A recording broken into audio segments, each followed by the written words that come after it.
Hello, I'm Isaac Hayes III, founder and CEO of Fanbase.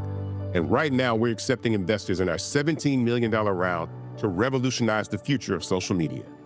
Today, for just $399, you can own 60 shares of stock in Fanbase at $665 a share. Go to startengine.com/fanbase and invest today. While the big platforms have grown too massive and disconnected from their users, Fanbase is building a platform where creators and users truly come first. We've already raised $8.6 million from everyday investors who believe in this vision, and now you can join them. This is your chance to invest in a social media tech company with over 1 million users that is disrupting media by allowing anyone to reach all of their following and monetize their content from day one. The market is changing, big platforms are failing to serve their users, and Fanbase is stepping up to fill the gap. Don't wait until it's too late. Invest now. Invest for yourself and your future. Go to startengine.com/fanbase and own the future of social media.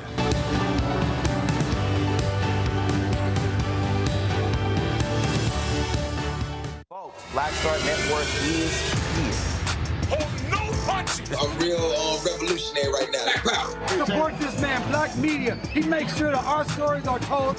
Thank you for being the voice of Black America, Roland. Stay black. I love y'all. All momentum we have now, we have to keep this going. The video looks phenomenal. See, there's a difference between Black Star Network and Black-owned media and something like CNN. You can't be Black-owned media and be scared. It's time to be smart. Bring your eyeballs home. You dig?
Folks, today is Tuesday, April 15th, 2025. Coming up on Roland Martin Unfiltered, streaming live on the Black Star Network, President Joe Biden gives his first major speech since leaving office defending Social Security. It will go live to Chicago. Democratic lawmakers, they continue to fight MAGA regarding the dismantling of Social Security. Black farmers have always been excluded from federal funding grants, well, not always, but pretty much ignored. Now that MAGA is running the government, black farmers are struggling even more since the USDA cut DEI programs. We'll talk with the president of the National Black Farmers Association. Also, the CEO for the Center for Rural Enterprise and Environmental Justice joins us to talk about the DOJ terminating the agreement to fix a decades-old water and sewage crisis in Alabama's Black Belt. Also, 3 black men were detained for stealing a car, but they rented the car. It's a wild story you don't want to miss. Plus, LPGA great Renee Powell talks about the Clearview Legacy Foundation. Plus, today is the ultimate DEI day. It's Jackie Robinson Day, when the white racists finally allowed a black player in baseball, or white baseball. It's time to bring the funk on Roland Martin Unfiltered on the Black Star Network. Let's go. He's got it. Whatever the miss, he's on it. Whatever it is, he's got the scoop, the fact, the find. And when it breaks, he's right on time and it's rolling. Best believe he's knowing. Putting it down from sports to news to politics. With entertainment just for kicks, he's rolling. It's on go, roll, roll, y'all. It's Roland Martin, rolling with Roland now. He's funky, he's fresh, he's real, the best, you know he's Roland Martin now.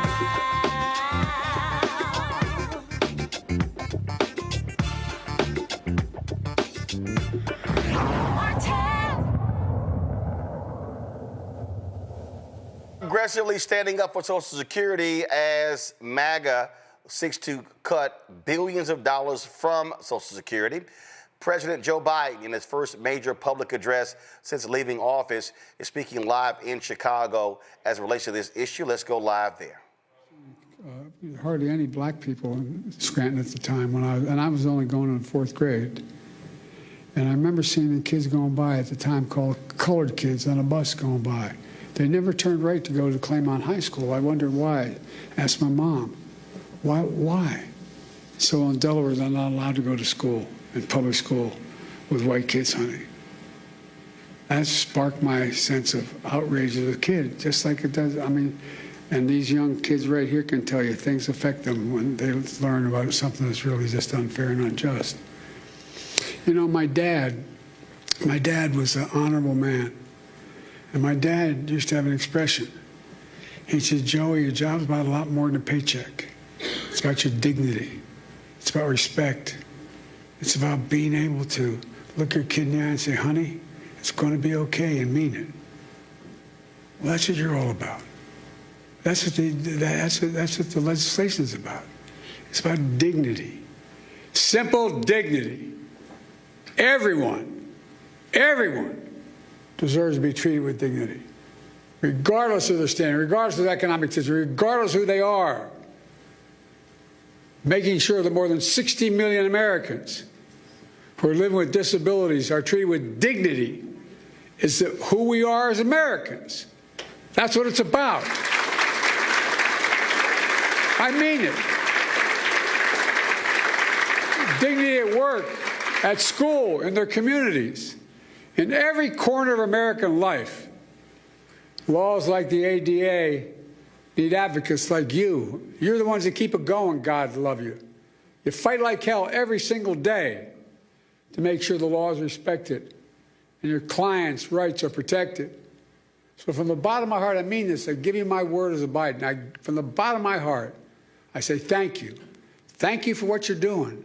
Thank you for your commitment to the dignity of all Americans, because that's what ultimately this is about.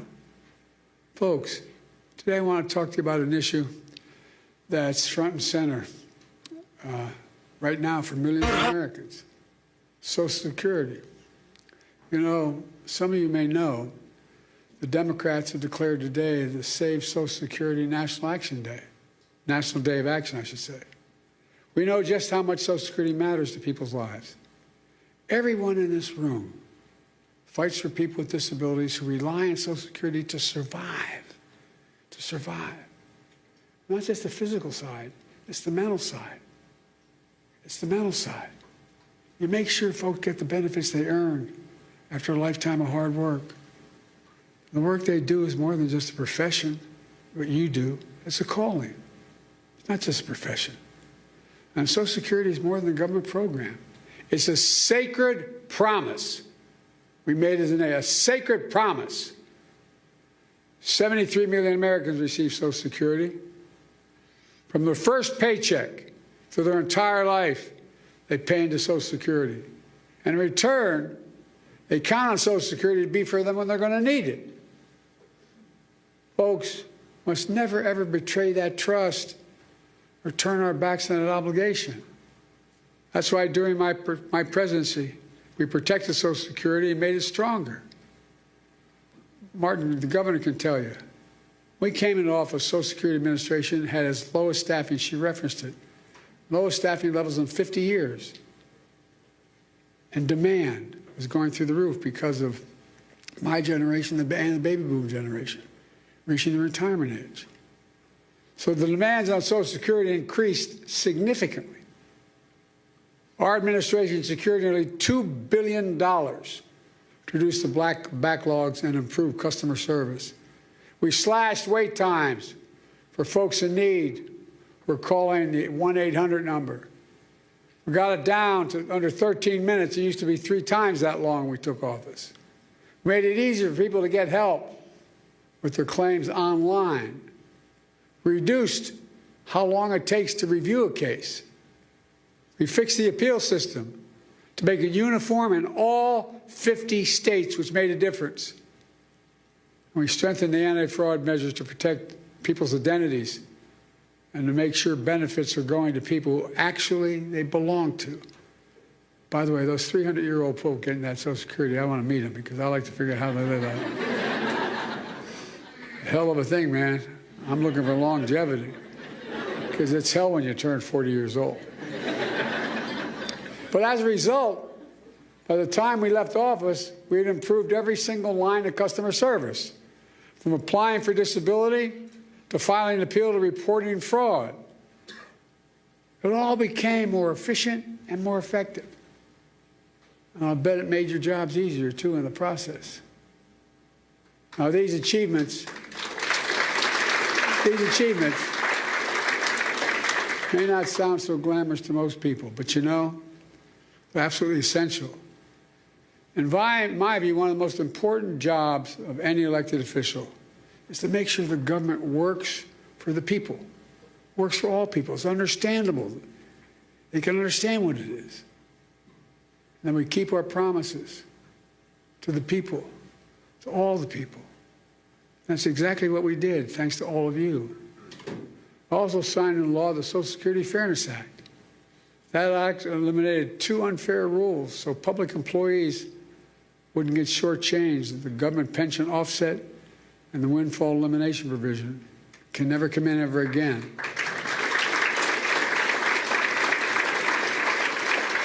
But as a result, more than 2 million people are now finally receiving the full benefits they earned.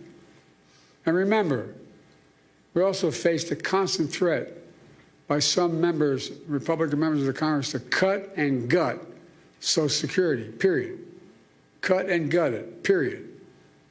They wanted to let Social Security expire every 5 years. That was the proposal. Let it expire every 5 years unless reauthorized by the Congress. Who in the hell do they think they are? Every 5 years and then wait around and be... well. I will not go further or get in trouble, but look, folks. Can you imagine the chaos it would have charged? Every 5 years, Congress is going to step up. You imagine this Congress stepping up? They threatened to raise the retirement age as well. Now, that might not be a hardship for someone working in a comfortable job. But if you're on your feet all day, you're doing manual labor all day, you're working with a disability, it's a very different matter. And then they even tried to face cuts, force cuts on Social Security during the negotiation of the debt ceiling. These are wonderful guys. Last time this guy had the job, he raised the debt ceiling because of an enormous and profligate tax cut to the super wealthy. And then he said, look, then they started talking to his colleagues. Well, maybe we can do something about Social Security, but we got to do something about the debt ceiling. How are we going to do? We can find the money in Social Security. Unless we do what they wanted. They wanted to cut Social Security. Not on my watch. We refused to go along with any of that. Look, Americans have always been able to count on these benefits. And let me pause a second here and say this. We talk about the physical needs that Social Security provides for people, particularly people, hardworking people, people retired, people on the edge. But the psychological impact is profound. Profound. You're a man or a woman, you're 70s, 80 years old, you're not in good shape, you have a disability, and you hear the check may not come. How do you sleep at night? How do you sleep at night? We lived up in Wilmington in a 3-bedroom, split-level home in a new development, 40 homes, with 4 kids and a grandpa living with us. And I remember our headboard was near my dad's and mom's room. And you could tell when Dad was restless. I remember asking one night my mom, what's the matter with Dad? The next morning, she says, found out that we're not going to provide insurance anymore where he works. Well, imagine if you're somebody who's been struggling your whole life. You're literally counting on Social Security to buy your food, just to get by. And you hear the threats, what may happen. Many of these beneficiaries, that's their only income. If they were cut or taken away, it'd be devastating, devastating for millions of people. And the psychological pressure we put people under by having this debate is absolutely devastating. That's why we work so damn hard to make Social Security Administration stronger than it's been in years. And that's why I asked the governor to take over, by the way. But look what's happened now.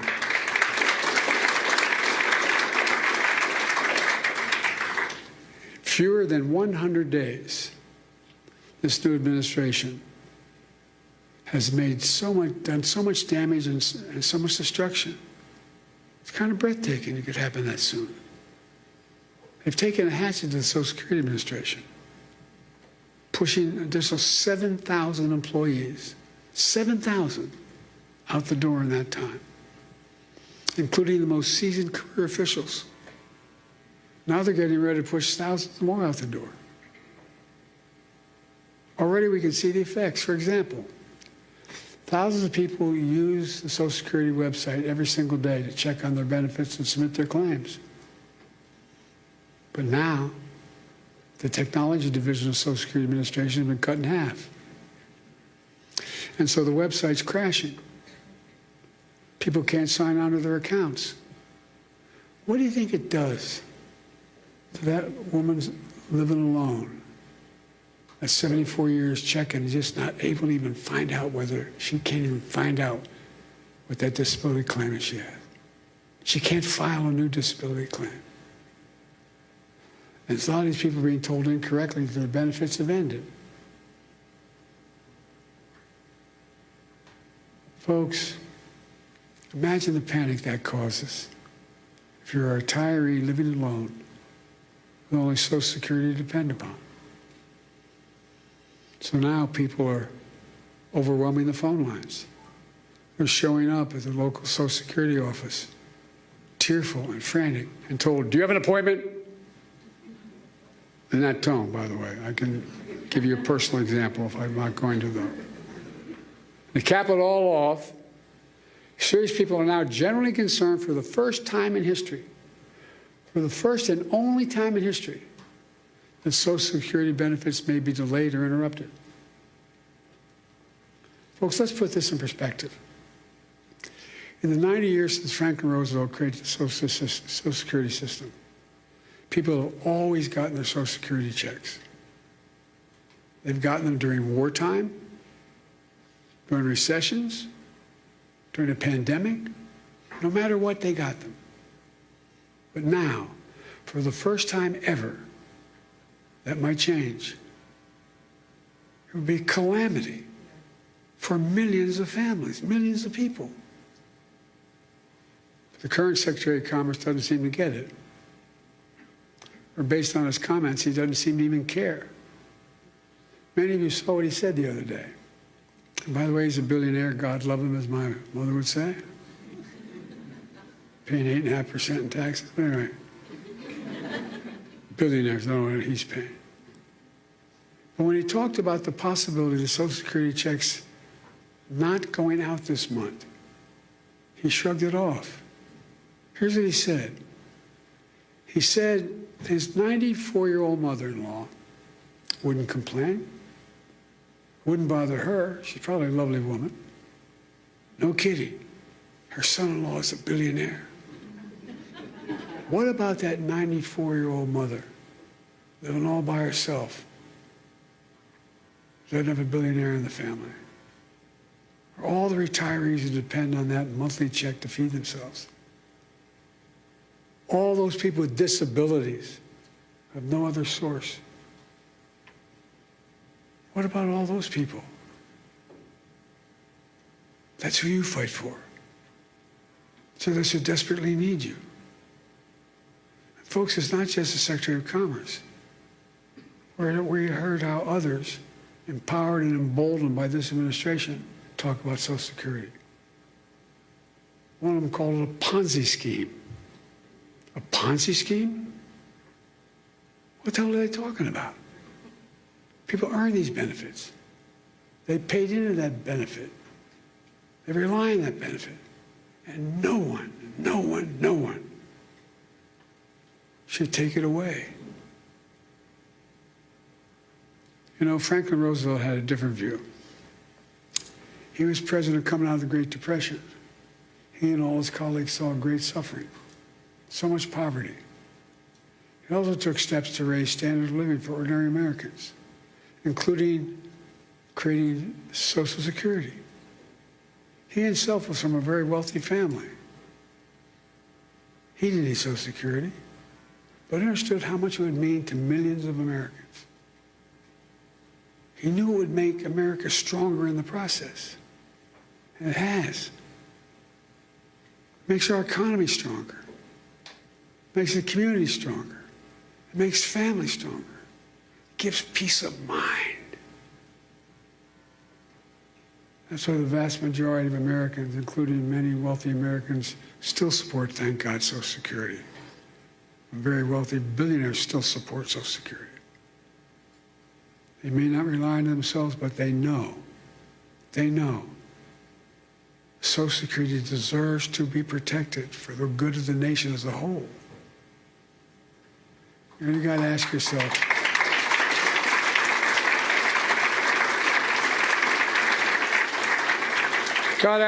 why is this happening? Why are these guys taking aim at Social Security now? Well, they're following that old line from tech startups. The quote is, move fast, break things. Well, they're certainly breaking things. They're shooting first and aiming later. And as a result, the result is a lot of needless pain and sleepless nights. My friend Governor O'Malley knows what they're really up to. He says, and I love his quote, they want to wreck it so they can rob it. They want to wreck it so they can rob it. And why do they want to rob it? In order to deliver huge tax cuts to billionaires and big corporations and keep it going. They want to make permanent the 2017 tax cuts, which overwhelmingly benefited the wealthiest Americans and the biggest corporations. That's going to cost $5 trillion. Where are they going to get $5 trillion to pay for it? Other than continue to run the deficit up. Well, what do they always do? By running up the national debt, number one, and then by taking the money from someplace else. What are the two big pots of money out there in raw numbers? Social Security and Medicaid. Well, from other programs that people rely on and have paid into. Republicans, or these guys, are willing to hurt the middle class and the working class in order to deliver significant greater wealth to the already very wealthy. Who in the hell do they think they are? I really think, I mean, just basic decency. Who do they think they are? I think anybody should go out. They can make $1 billion a year. They can, fine. Pay your fair share. You know what the average? We have 1,000 billionaires in America. You know the average federal tax they pay? 8.2%. Anybody want to trade that number? What you're paying? Folks, look. Let me close. I'm sorry to go on so long, but it's just, anyway. I grew up in Scranton, Pennsylvania as a kid, and then Claymont, Delaware. Middle-class towns, working-class towns. Places where people worked hard all their lives with the promise that they'd be able to retire someday with a little bit of dignity. Because they've been paying in a thing called Social Security since the very paycheck they ever earned. These people get knocked down every day, learn to get up. My dad's one experience, you get knocked down, just get up. Get up. They get up every day. The last thing they need from their government is deliberate cruelty. It's about people and neighbors across the country who look out for each other. You don't see empathy. They don't see it as a sign of weakness. They see empathy as a decent instinct. They don't see cruelty as a sign of strength. Social Security is about more than retirement accounts. It's about honoring a fundamental trust between government and people. It's about peace of mind for those who work their whole lives so they can rest assured they'll have a chance to get back some of what they earned and what they deserve. But more than anything else, I mean this sincerely. And as my friend says, maybe it's the Irish of it in me, but it's about who we are as Americans. Who are we? What makes us distinct from the rest of the world? It comes down to basic, in my view, fundamental American values. Nobody's king. Nobody's the boss. Everybody has a shot. All people are asking for is a shot. Honesty, decency, where hard work is rewarded. Have some faith in each other. Fairness, simple fairness. We can't go on like this as a divided nation, as divided as we are. Like I said, I've been doing this a long time. It's never been this divided. Granted, it's roughly 30%, but it's a 30% that has no heart. What we see in America, that's what we believe in, fairness. And that's the America we can never forget or walk away from. Folks, I mean this. I know it sounds trite, but I have to remember who we are. We're the United States of America. The United States of America. Most unique country in the history of the world, and that's not hyperbole. Every other nation was founded because of religion, geography, ethnicity. We're the only nation in the world founded on an ocean. We hold these truths to be self-evident, that all men and women are created equal, endowed by their Creator. That's the one thing that united us, an idea. Every other nation was because of a purpose. It's an idea. And how can we fulfill the outcome, the meaning of that idea? We walk away from just basic fundamental decency. Folks, sorry to go on so long, but I feel deeply about this. You know, you've heard me say it before and I'll say it again. There's nothing beyond the capacity of America to do when we do it together. Let's do it together. God bless you all, and may God protect our troops. Thank you, thank you for what you do, and thank you for this wonderful award. Thank you, thank you. That was President Joe Biden speaking live in Chicago. This issue is, again, all across the country. Democrats are making it clear that they have to speak loudly against it. You see a number of members of Congress posting videos on social media talking about Republicans, their attacks on Social Security. Here is Democratic House Leader Hakeem Jeffries. All across America, House Democrats and Senate Democrats are holding a Save Social Security Day of Action. Why? Social Security here in New York City and across the country faces an unprecedented assault, the likes of which have not been seen since 2005, when former President George W. Bush tried to privatize it. Donald Trump, Elon Musk, and House Republicans think that Social Security is a Ponzi scheme. Social Security is not a Ponzi scheme. It is an earned benefit. Hard-working New Yorkers pay into Social Security and have done so throughout their entire working life. They've earned their Social Security benefits, worked hard for their Social Security benefits, and deserve their Social Security benefits. It is unacceptable, unconscionable, and un-American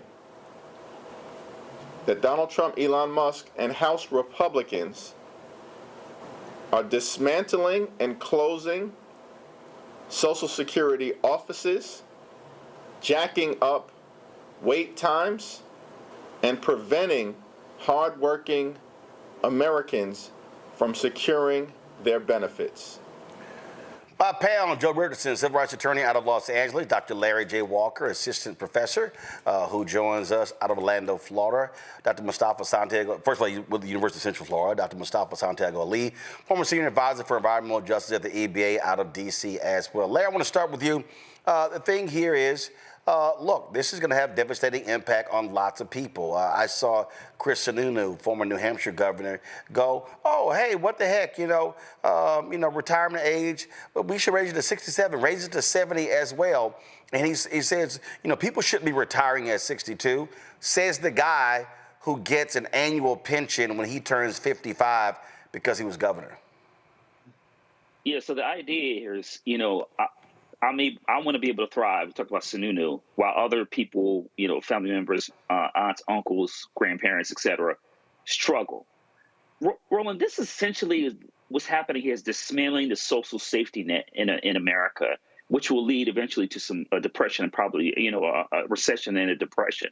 The other point is about Social Security is people watching this understand those individuals that are retired have already paid into the system.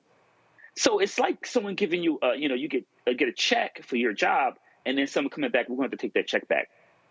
That's essentially what's happening here. These people who are retired have already paid into the system. And for 90 years, Roland, this year, Social Security has been an integral part in terms of making sure individuals, hardworking Americans, like I said, who have paid into the system, who have retired, who deserve to live, peacefully, don't have a rug pulled from under them. This will have a devastating impact. And I know particularly we talk about the Black community in terms of, a lot of communities are under-resourced and a lot of folks have worked all their lives and depend on Social Security to survive. But a lot of these Republicans and these white, represent these white districts, the members of their community are going to see some serious heartache. And they voted for this just a couple of months ago. So, and the Republicans have made it very clear, they've got to cut like at least $1.5 trillion from the budget. Social Security, Medicare, Medicaid, SNAP, all these programs that play a vital role in making sure Americans can eat, can live their lives. Once again, if you dismantle or remove these programs, we will see tremendous stress on the U.S. economy, and people will struggle. And I say to a lot of these white folks who voted for Trump, y'all about to learn real quick what happens when they want to whack Social Security to give rich folks tax breaks. Joe? Yeah, I mean, at the end of the day, Social Security is the social safety net, right? That is having to do fundamentally with this country fulfilling its commitments. You pay into the system during your working life, then you get money from that system, which you put in. It is actually an earned benefit, right? It's not something that you didn't earn. It's not something that you didn't do something tangible or tangibly in order to receive. And so therefore, we are now in a situation where that is being threatened. You cannot cut $1.5 trillion from any budget, let alone this budget, without dealing with Social Security. Now, in the real world, 80% of our economy is based, the strength of our economy, the nuts and bolts of our economy is based on consumption. So if people that get Social Security, people get any check, disability, whatever it may be, fill in the blank. They don't get it at the same level. They don't get to buy the things that they need. Then that grinds your economy to a halt. So even those that are at the top, they're not thinking of it that way. But Social Security, a damage to Social Security is going to wreck all boats, just like they argue that doing something at the top floats all boats, which it doesn't. For sure, even though, in the short term, they'll feel a little bit better because they've cut taxes. At the end of the day, this is going to grind a whole lot of things to a halt. And I imagine that even those that were too clueless and too disillusioned, or delusional is my word, to see what was going on and voted for Trump anyway, would then at that point come to a point of inflection and revelation. Mustafa. 73 million Americans right now are counting on basic decency. 73 million Americans are also counting on America's promise to the working class, those people who've got up every day and done what they needed to do. And now America, once again, is breaking the promise. Now, people often don't realize when we're talking about Social Security, we're talking about the average benefit of about $1,980 a month. That breaks down to a little less than $500 a week. So I would just ask the folks who are watching, could you survive on $500 a week. Knowing how inflation has happened, we've seen the prices of food, we've seen all these things that continue to go up, and then these individuals have, the gall to actually try and take away these basic ability for folks to hit their basic needs. The last thing that I'll say, Roland, is most folks may remember when Donald Trump was running, when he's on the campaign trail, he pledged to protect Social Security benefits. He said, and I quote, that he would never do anything that would jeopardize or hurt Social Security or Medicare. No cuts or increases in the age of those who receive the benefits. So once again, folks got bamboozled. So the question becomes what you're going to do about it. Are you going to actually pick up the phone? Are you going to actually get out and use nonviolent ways of addressing what's going on in this space? Are you going to hold your elected officials accountable? And are you, when next time you have the ability to vote, are you going to make sure that you put people in office who will actually make sure that your grandmother and maybe somebody who's dealing with a disability has the ability to actually be able to live in a decent way, to be able to live in a humane way? So the question is, what are you going to do with your power? Well, we all know he's a liar. I mean, he lies about lies. So anybody who believes that, they're stupid. They're stupid as all get out. And the people who are also stupid are the people who agree with this dumbass's tariffs. Let me give y'all a sense of this here. Okay, when the idiot was there 4 years ago, more than $25 billion in taxpayer money was provided to largely white farmers because of his tariffs. I remember there were farmers who announced that they were losing their farms, filing bankruptcy. And I'll never forget, one of these white boys said, oh, I would vote for him again and it's worth losing. And I'm sitting there going, time out. Yo dumbass defending that? The man lost the family farm because of Trump's idiotic tariffs that did nothing, that accomplished nothing. And more than $25 billion of that were given to farmers. But let me be real clear, white farmers. So what are we now seeing? On today, which is the ultimate DEI day, diversity, equity, inclusion, when the white racists finally allowed Jackie Robinson, because it wasn't about merit, to come and play in Major League Baseball. And we'll cover that later. But we're seeing the attacks on DEI in every federal government. And guess what that includes? Agriculture, USDA, is having a devastating impact on black farmers. So black farmers already got screwed and have been getting screwed for decades. Now when you had a glimmer of hope, Trump is like, shut the door. And guess who's quiet? All of these black MAGA people. You hear nothing from Senator Tim Scott. It's black farmers in South Carolina. You don't hear jack from Congressman Byron Donalds. Nothing from Utah Congressman Burgess Owens. You don't hear jack from Texas Republican Congressman Wesley Hunt. Black farmers down in Texas. There's some black farmers in Florida. Nope. No, we know ain't no black farmers in Utah. So you don't hear nothing. Not a peep. And how about all these other little MAGA minions? What's that little girl down in Atlanta, Michaela, whatever the hell her name is? Ain't heard nothing. Ain't heard nothing. What about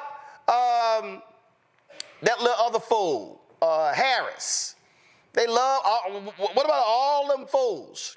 All them fools who were sitting here at the White House, Black History Month reception, smiling and cheesing and profiling and posting their videos and all on social media. Oh yeah, they were all doing that. And guess what? Silent. How about Sharice Lane? Here's a black woman who's a Florida A&M graduate. Florida Agricultural and Mechanical University. She one of them folk. When they cut $16 million from Florida A&M's pharmacy school. Ain't heard a peep. I told y'all. We saw what happened down there when Trump declared it was illegal DNA. It was illegal DNA. DEI, illegal DEI. So they canceled the deal in Alabama. We're going to talk about it a little bit later. What have I constantly said? These people do not like black people. And these same black conservatives, these black MAGA people, none of them are standing up for black people. None of them. John Boyd is the president of the National Black Farmers Association. John, we made it clear. Yes. Trump didn't give a damn about black farmers last time, no, and he don't give a damn about black farmers now. That's correct. And Roland, you laid it all out there loud and clear. One thing that I want to highlight before we get into this tariff thing is the president put an executive order out there allowing white South African farmers to provide them with a fast pathway to citizenship in the United States, and they're going to give them land out of federal inventory from the United States Department of Agriculture and grazing land from the Department of Interior and provide them a homestead. Things they never did in this country for black people, and I've been trying to get our land. Broden, you've been covering this thing, man, for 15 years, man. We've been talking about this land and inventory. They want to give it to South African white farmers that Trump says face discrimination in South Africa. But all these 40 years I've been trying to get it right here in the United States. It's always a reason why we can't get our land out of federal inventory. That should be on blast on everybody's social media line, because land rolling is everything, is absolutely everything. And that's why I've been after it for all of these years. And this president came in and closed up civil rights on the first day at the United States Department of Agriculture. It took an act of Congress for me to get the Civil Rights Office reopened under the Reagan administration. An act of Congress had to reopen it and fund it with money with the support of President Bill Clinton. We had to do all of this through Congress. And this president comes in one day and wipes away 40 years of work at the United States Department of Agriculture. It's crazy, and he's circumventing Congress. This man's acting like a dictator, in my standpoint. He's going around the courts. He's not abiding by the court decisions that's out here. It's rampant, and we have to rise up and speak out against it. And, Roland, thank God for this platform, man. And I roll through my social media just about every night, and I see you on the front lines with the consistent message of fighting back, man, and pushing back, and we have to do more of it. I mean, what are you hearing from these black MAGA people? Are they responding to emails, phone calls? Where they at? I'm glad you raised that. And we're a national organization. We got 51,000 members who've been around since the 80s, and we have some of those people. Roland, you hear from some of these crazy people, and they want to argue you about Trump. And now the debate is bare minimum now. But I had a lot of pushback when I came out nationally for VP Harris, from people and the organization itself that didn't want us to do that. Some of these very same type of individuals that you are describing here. We got to do better at understanding. Yes, I agree we didn't get everything that we needed from the Democratic Party, but anybody who's confused about the difference between the Democratic Party, Joe Biden, and this president in office right now, something's wrong with you. And here's the other thing that is very alarming. They changed our name, Roland.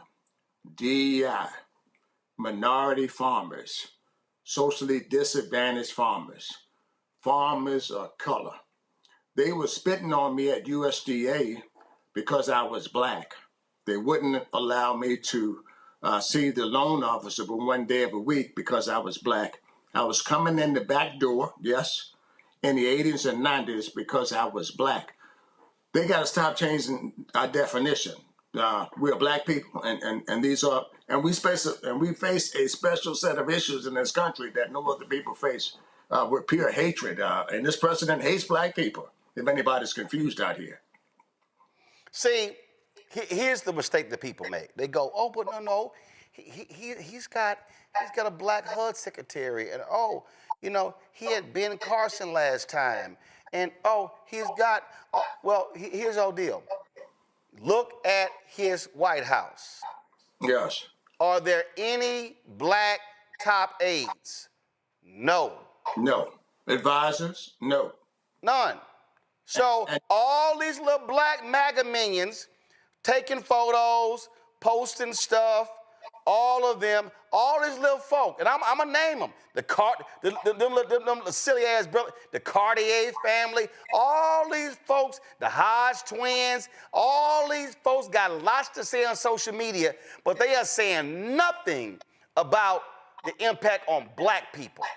Yes. And you know what? This is going to be devastating on black farmers because, Roland, and that's the tariff piece. A lot of our people don't understand the commodities that I've been raising for 42 years. Corn, wheat, and soybeans are controlled by the market. Every time the president says the word tariff, the price plummets. The other countries don't want to trade with us. China is now buying soybeans from Brazil, and now they just said they're pulling out $2.5 billion of beef. I raise beef too. All these things are going to affect us. But when the money's rolled out, and you laid it out in your commentary, they said, oh, we're going to roll this money out through the Department of Agriculture. The same Department of Agriculture that was calling me a nigger, the same Department of Agriculture that was tearing my application up, throwing it in the trash can, is going to be the same Department of Agriculture that makes sure black farmers get money. It's not going to happen. And that's why I support, we got to, get the prices up. We got to get rid of this president. I mean, I hate to start talking about that.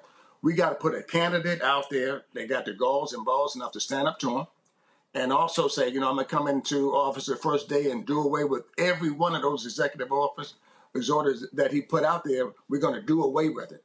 We need a person like that who's standing up and fighting right now and saying and talking and saying those things right now.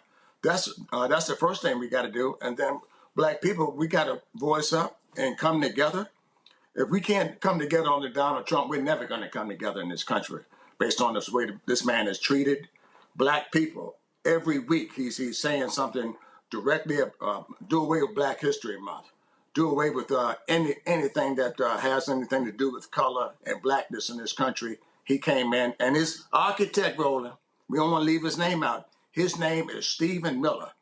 And we had a conversation on your show years ago when he started suing me in federal court, blocking the $5 billion to black farmers. The person who orchestrated the language and who's crafting the language for this president and these executive orders, his name is Stephen Miller. And some sort of way he needs to be dealt with as well. Again, I just want folk to know, these are the people who run around. These are the people who run around. Black folks need to be supporting Trump. They sitting here touting all the wonderful, great stuff he's doing. But again, on things that are specific, they are silent. They are saying nothing. Yes, and you're exactly right. And you could look at the brother from South Carolina, we ain't heard a word from him. Nope. And, we got thousands of black farmers in his state, that need help and assistance. Right now, black farmers don't have farm operating loans in place in its planting season. And we need for, our people to come together and help support these brothers. We should have our corn planters in the field right now rolling. They have, they're closing up local offices, and they have done away, ain't doing away with anything that had to do with color at USDA and NRCS, Farm Service Agency, Rural Development, the agencies that's supposed to be extending credit out here. They went away and done away with civil rights directors in those agencies. Anybody that was doing anything around color, they're already gone. So I want to be very, very clear. Those positions have been terminated, and they fired them, and they fired these people. That's what this president is doing to black people in this country, and we're too silent about it, in my opinion. Questions from the panel. Mustafa, you first. Yeah. Well, John, it's good to see you again. I remember the time we met. Hey, brother, how you doing? Thank you for what you do. Yes, sir. I'm blessed. I remember our signing at EPA years ago. Yes. You know, we got 48 million black folks in our country. And if you had the ability, and this is one of the platforms, to be able to speak to them, what would you ask them to do in this moment to address the issues that are happening to our black farmers across the country? Go out and support us, blackfarmers.org. That's the first thing you got to do. You don't have to be a farmer to support this cause. I want to be very, very clear here. That's the biggest thing you can do to come out and support black farmers right now. Make your contribution is the second thing that you can do. And stay in contact and spread the information. This particular segment needs to be on everybody's timeline tonight. Share this show right now on all of your social media, Instagram, Facebook, whatever suits your fancy. Post this segment out there tonight so people can get the facts about what's going on in America. Larry? Yeah, thank you for your time and everything you do for black farmers. It's critically important. Can you talk a little bit about, there's a long history of black farming in the United States. A lot of folks don't know about, our history in agriculture. Can you talk about what the future could look like? You talked about some of the challenges, particularly the tariffs. Could you, and I know it's having a major impact on farmers in general. And we talked about the challenges that black farmers encounter. What could the future of black farming look like with tariffs, particularly with the tariffs, in this fight with China, et cetera? What could black farming look like over the next 5 to 10 years? Well, it's going to be the loss of farms for us. That's the first thing. That these tariffs are going to put us out of business with no oversight and no regulation from the courts or from the United States Department of Agriculture. And I'm telling our people in the back of this a little bit panel, buy some land. Buy some land. Guess what? White farmers are going to be losing some of these farms too. It won't be just black farmers. Some of these mid-scale farmers are going to be losing their farm. Buy some land. If you can afford a ragged-ass Cadillac and Mercedes-Benz, you can afford 5 acres in the country. Yes, I said it. Yes, stop buying them cars, stop buying them designer clothes, and buy 5 acres in the country. That's the first thing we can do as black people. Don't leave that money in the bank right now. Buy some land when it's going to become available. And you heard it from me first. There's going to be a lot of land for sale in America, and we can't let Bill Gates and China and the rest of the people buy it. That's the first thing. We have a rich history of farming. I bet everybody on that panel came from somebody's farm and somebody from one of these southern states here in the country, and we have a farmer in our family. Tell the rich story of history of what our forefathers did. We own 20 million acres of land at the turn of the century.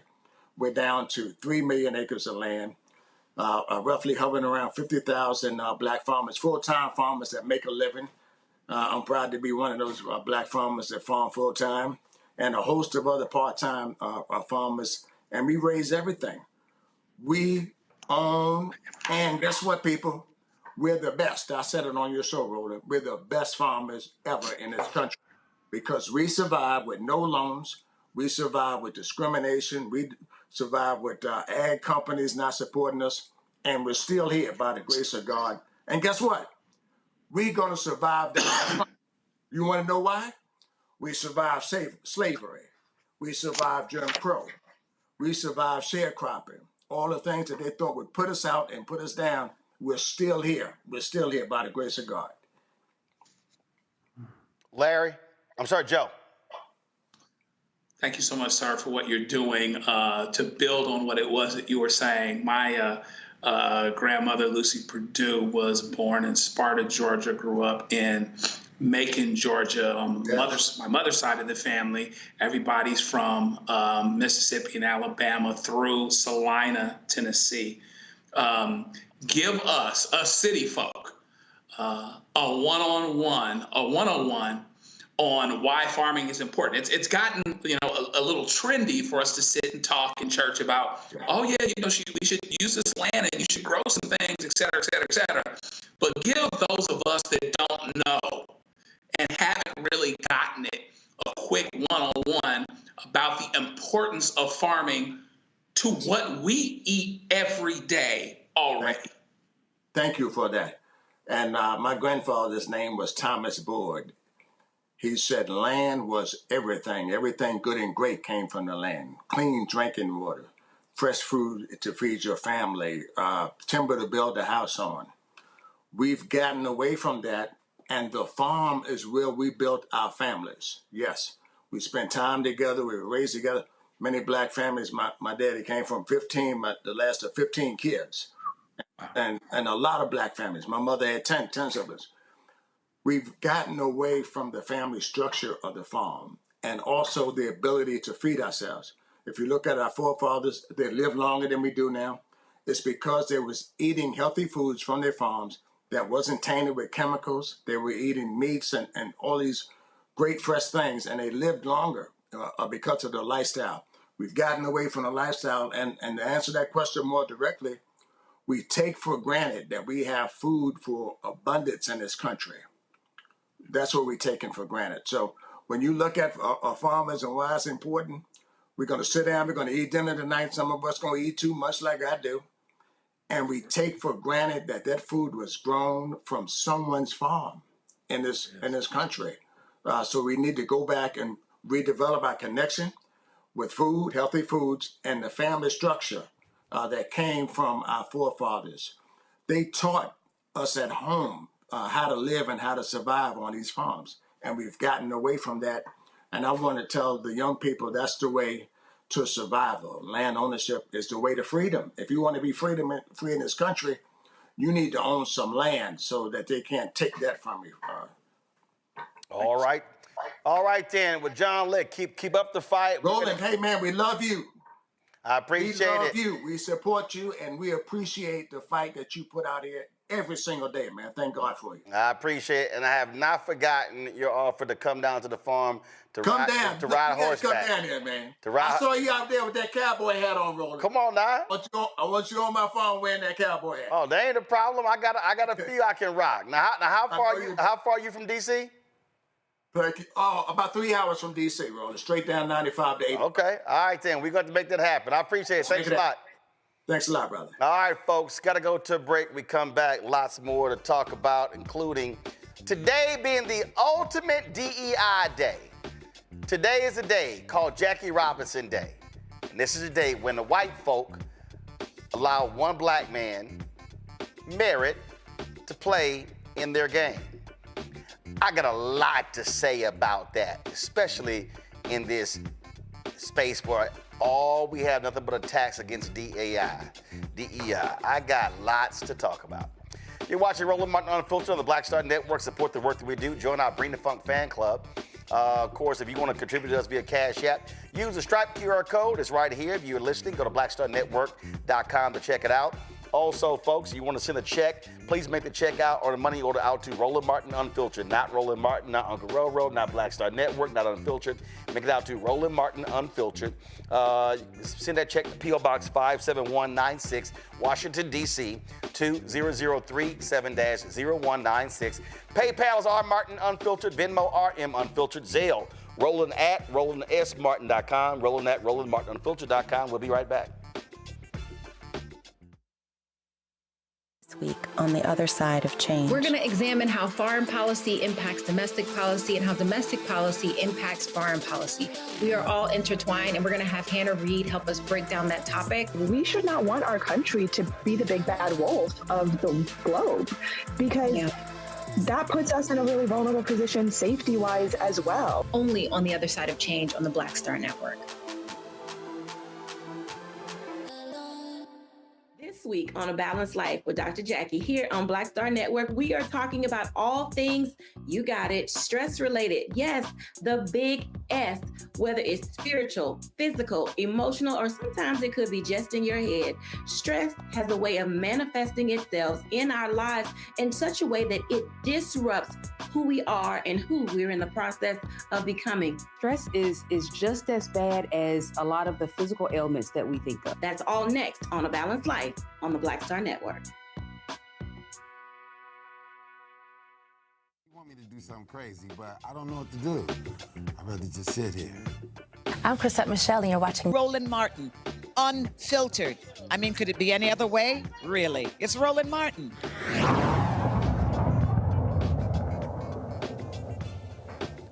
Folks, on Monday, we reported the Department of Justice had terminated a landmark agreement to address long-standing sewage issues in Lowndes County, Alabama.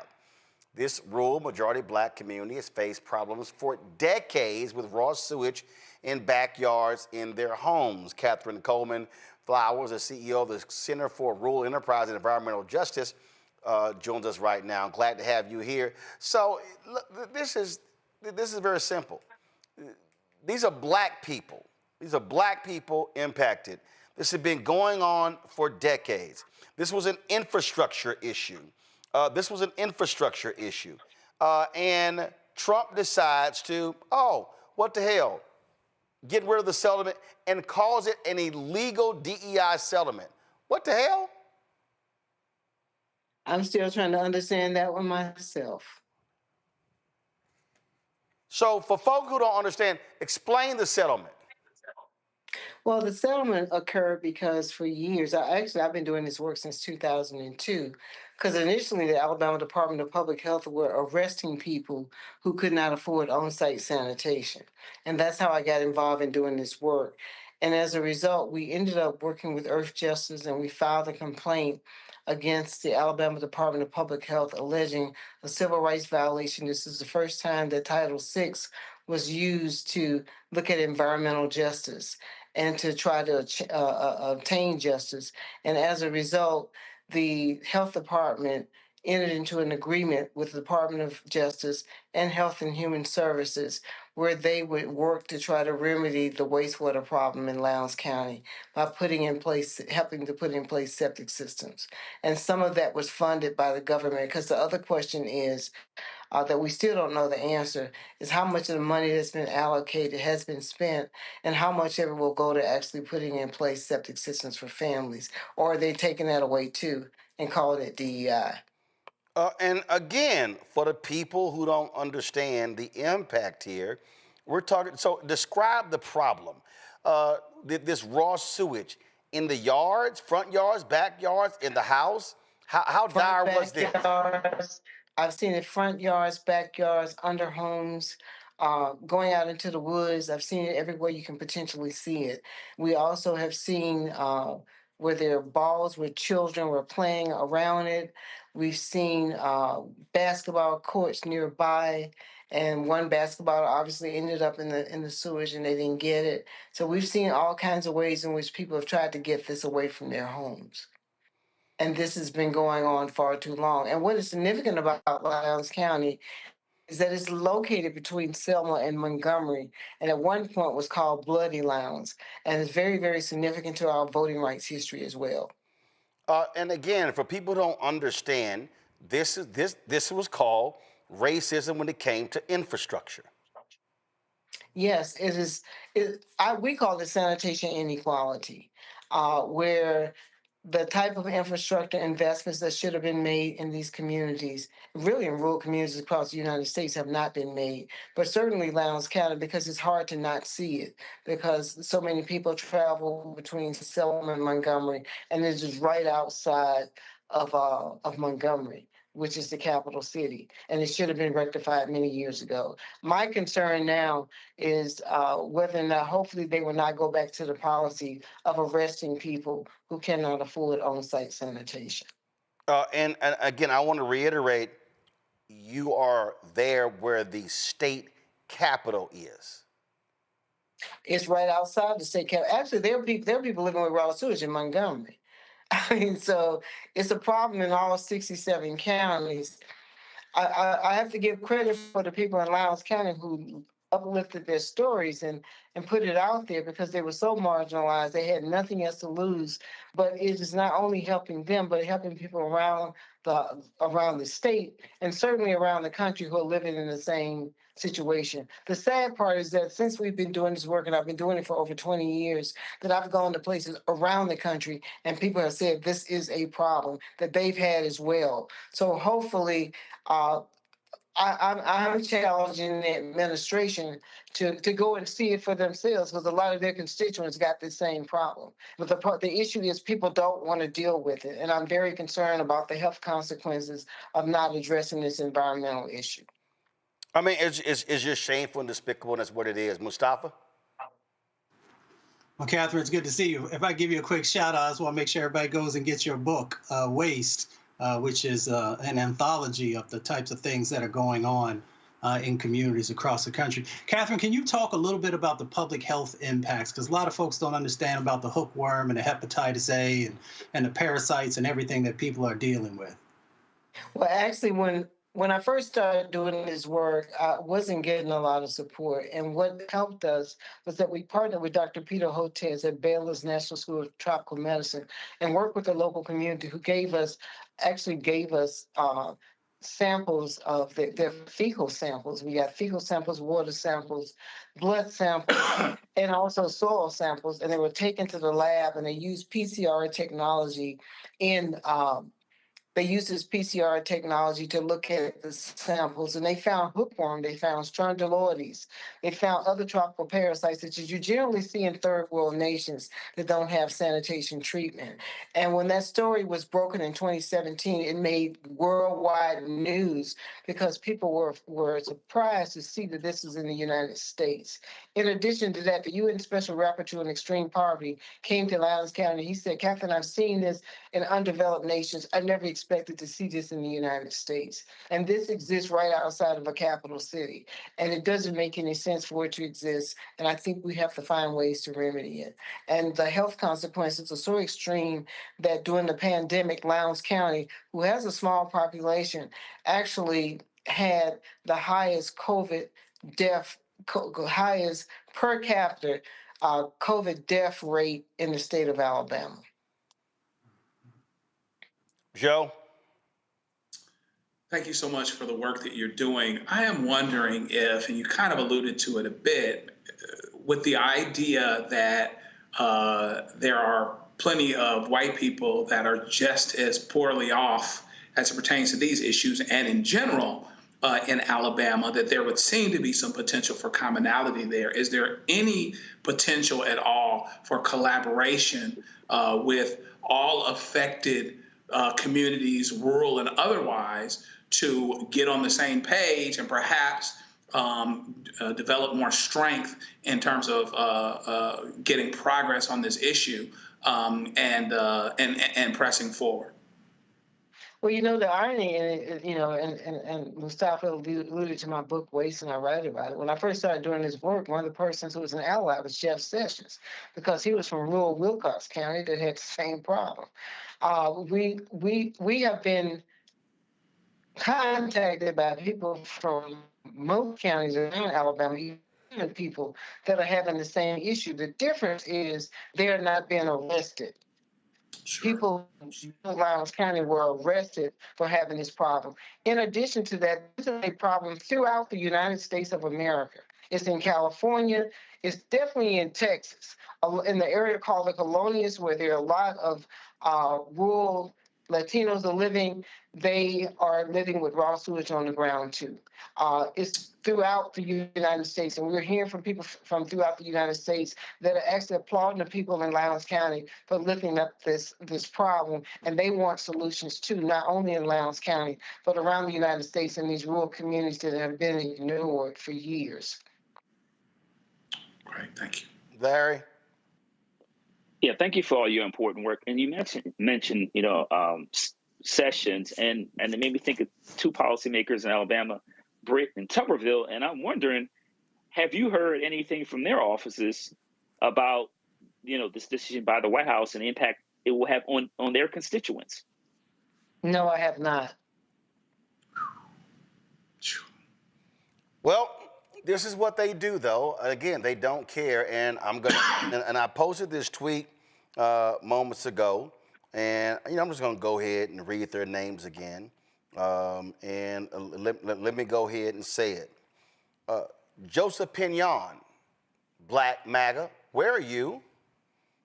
The Hodge twins, where you at? David Harris Jr., them young black guys, the Cartier family. Y'all always talking on YouTube. All y'all talking about this story. Sharice Lane, you a Florida A&M graduate. Why you been so silent? Michaela Montgomery, you keep running your mouth down there in Atlanta. Do you care about rural black folks in Alabama? Why you quiet? C.J. Pearson, you actually enrolled at the University of Alabama. Why are you so quiet? Lorenzo Sewell, you that black preacher in Detroit, kissing Trump's ass, giving that ridiculous prayer at the inauguration? Why are you so silent? Also, Reverend John Amanchukwu Sr., you posted a video, a photo on TikTok, on Twitter, how Trump has tapped you to help ban books. How about you ban raw sewage in the yards and the homes of black people? Oh, and your black members of Congress, Byron Donalds, Burgess Owens, Wesley Hunt, Senator Tim Scott, why are y'all so silent? All y'all black MAGA people, if y'all claim to love black people, why are you so quiet when Trump is screwing black folks? Question, what's next? What are y'all planning next? I mean, what do you do? What's next for you? Well, we plan to continue to uplift these issues. And we want to expand. We're not going to only talk about what's happening in Lowndes County. We want to talk about what's happening in these other counties across the United States that have the same problem. In West Virginia, in Georgia, and Margaret Taylor Greene's district, where I spoke, and people there were telling me about the sewage issues they were having there as well. I think we need to lift these issues up, and we need to make sure that people understand that how in the world can we seem to be a prosperous nation when we allow these third world activities to exist and we do nothing to help it, but we can send people into outer space to do things that are not significant. However, there's a way in which we can address this problem. We just have not made it a priority. I'd like to see this administration fix it. All right, Catherine Coleman Flowers, we appreciate it. Thanks a lot. Thank you. All right, folks, going to a break. We come back. Donald Trump, now he's trying to extort Harvard and other Ivy League schools, and Harvard and MIT basically say, you can kiss our entire ass. I'll explain when we come back. Roland Martin Unfiltered on the Black Star Network. On the next Get Wealthy with me, Deborah Owens, America's Wealth Coach, I'm sure you've heard that saying that the only thing guaranteed is death and taxes. The truth is that the wealthy get wealthier by understanding tax strategy. And that's exactly the conversation that we're going to have on the next Get Wealthy, where you're going to learn wealth hacks that help you turn your wages into wealth. Taxes is one of the largest expenses you ever have. You really got to know how to manage that thing and get that under control so that you can build wealth. That's right here on Get Wealthy, only on Black Star Network. What's up, y'all? I'm Will Packer. Everybody, it's your man, Fred Hammond. Hi, my name is Brescia Webb, and you're watching Roland Martin Unfiltered. Ow. Well, I like a nice filter usually, but we can be unfiltered.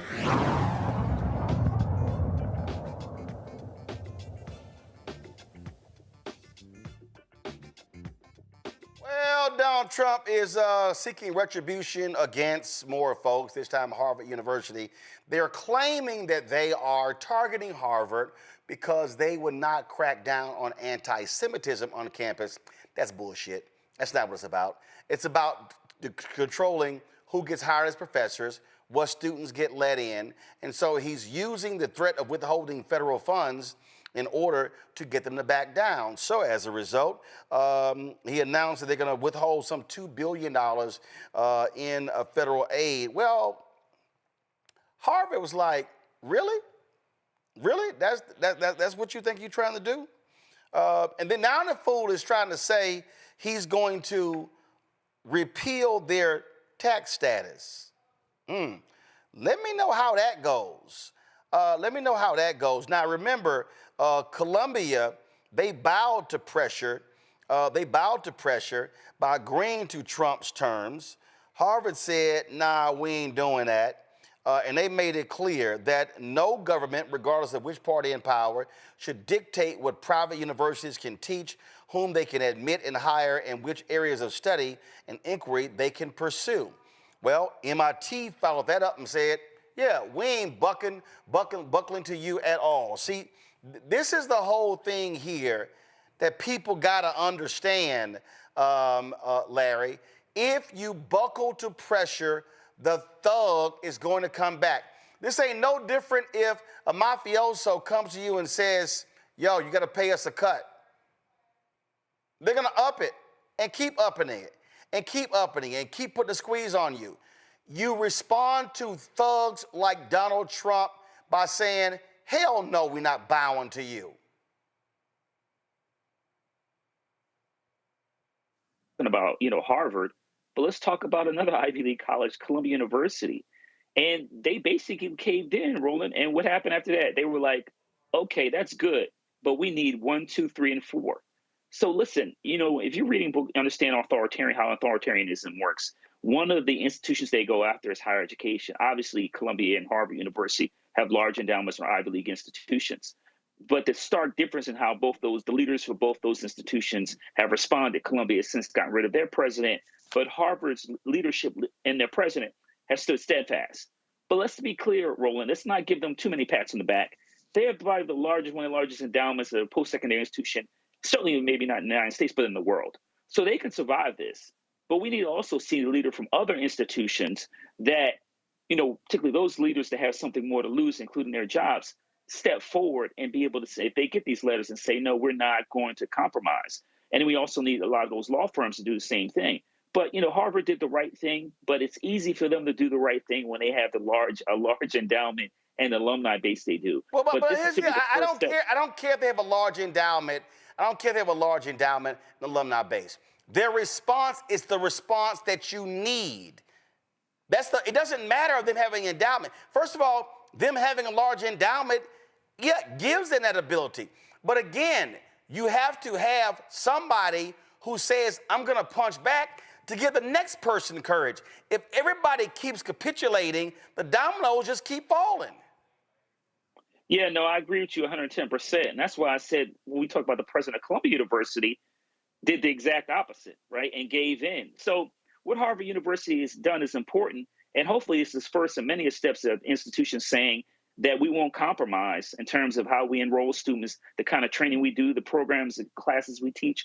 And trust me, I know this from a firsthand experience that if you cave in, then they will continue to come for you on other issues. I mean, first of all, Joe, we see this with these law firms all buckling, all bowing their knee to Donald Trump. Major law firms scared to tell him, your executive order is illegal and we gonna take your ass to court. Yeah, it's nuts. Big law is just they cave in like a caveman. It's really nuts. And so we appreciate those that actually do take stands. And even though I think it is true that Harvard's got a little bit more ability to do it, and we can talk some other time about how I wish they had supported Sister Gay the way that they should have. That being said, they're doing the right thing now. This is about control. And an irony, several ironies here, Republicans, free markets, no control, states' rights, things like that. Now he wants all the control.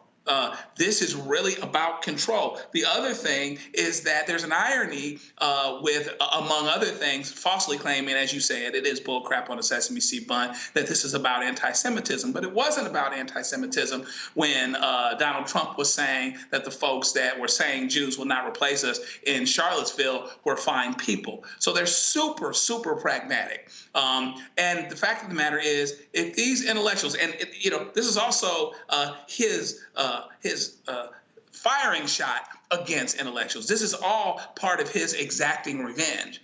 And if they really want to, these cats can get together and outthink Donald Trump. He's just going to try to muscle you. He doesn't have any strategy. He doesn't understand that he could actually probably destroy the rest of the world and people not get it if he held on to Social Security. But he doesn't want all that. There's greed. He wants all of it. And so therefore, he tells you what he's going to do before he does it. And it's important and incumbent for people to take those stands and to be strategic and to fight back and to stay at it. And so in the final analysis, I'm glad that Harvard's doing what they're doing, and hopefully it creates courage for other folks to do the same. Mustafa?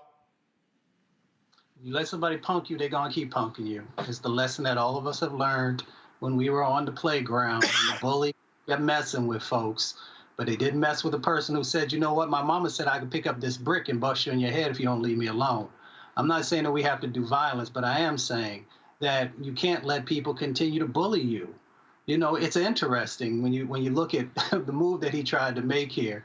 He said nothing says fighting elitism like punishing schools for not pledging allegiance to you. And that's exactly what he wants. He wants your power. He wants you to give it up so that he can continue to just put more of it together and continue to just move down the road without any folks pushing back against him. So, you know, I appreciate what Harvard's doing.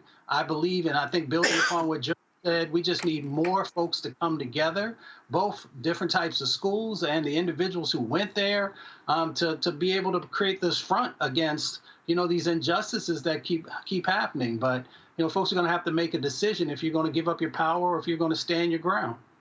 All right, folks, let's talk about this story here that's pretty wild. 3 black men, in Maryland, they go to Arizona for a baby shower. Well, all of a sudden, there's this so-called mix-up where they rent a car and then they get accused of stealing the car. So check out this body cam video footage. It shows these men all calm but also confused and caught off guard when they were surrounded by cops outside of a Cane's restaurant in Glendale, Arizona. We got audio? Seat on the curb.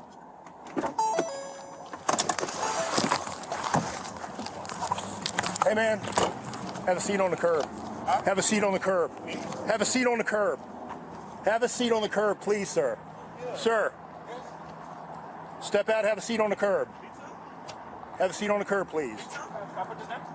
Take it with you. Can I get out, sir? Have a seat on the curb, yes, sir. Slow?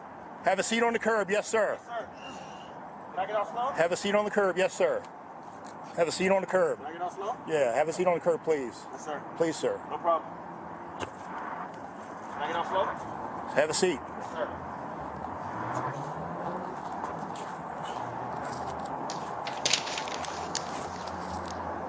5 came addressing 3. Can you step them up, please? Hey, I'll explain it all to you guys in just a moment, okay? No problem, sir. All right. We're out of town. We're from Maryland. What's that? We're from Maryland, out of town. Oh, I'm from D.C. Oh, nice. Yeah. Go to my kid, man. Well, no problem. Okay. We'll explain it all and see you guys can get here. Hopefully you guys walk out of here, okay? Yes, sir. Anybody got any guns? No. No, okay. Go home tomorrow. I have a flight 6 in the morning. A flight? Yeah. Not a good time to fly. You flew out of DCA too? Yeah, DCA. Yeah. All right. Don't let them scare you. They're just coming for us just because I called. Oh, no problem, no problem. Okay. Whose car is this? All right, so y'all, this is a 15-minute long video. Now, they were driving a blue Dodge Charger, okay? They rented the car through the app Turo, which is a car-sharing app like Airbnb for vehicles. Joining me now is Jeffrey Gadu, Kwabena Asante, Daniel Ampofo, along with their attorney, Kevin Murray. So glad to have y'all here. So what happened? What caused y'all to get stopped? Did somebody call in? Did somebody see y'all make a wrong turn? How did y'all get stopped? We don't know. We were inside the Cane's restaurant.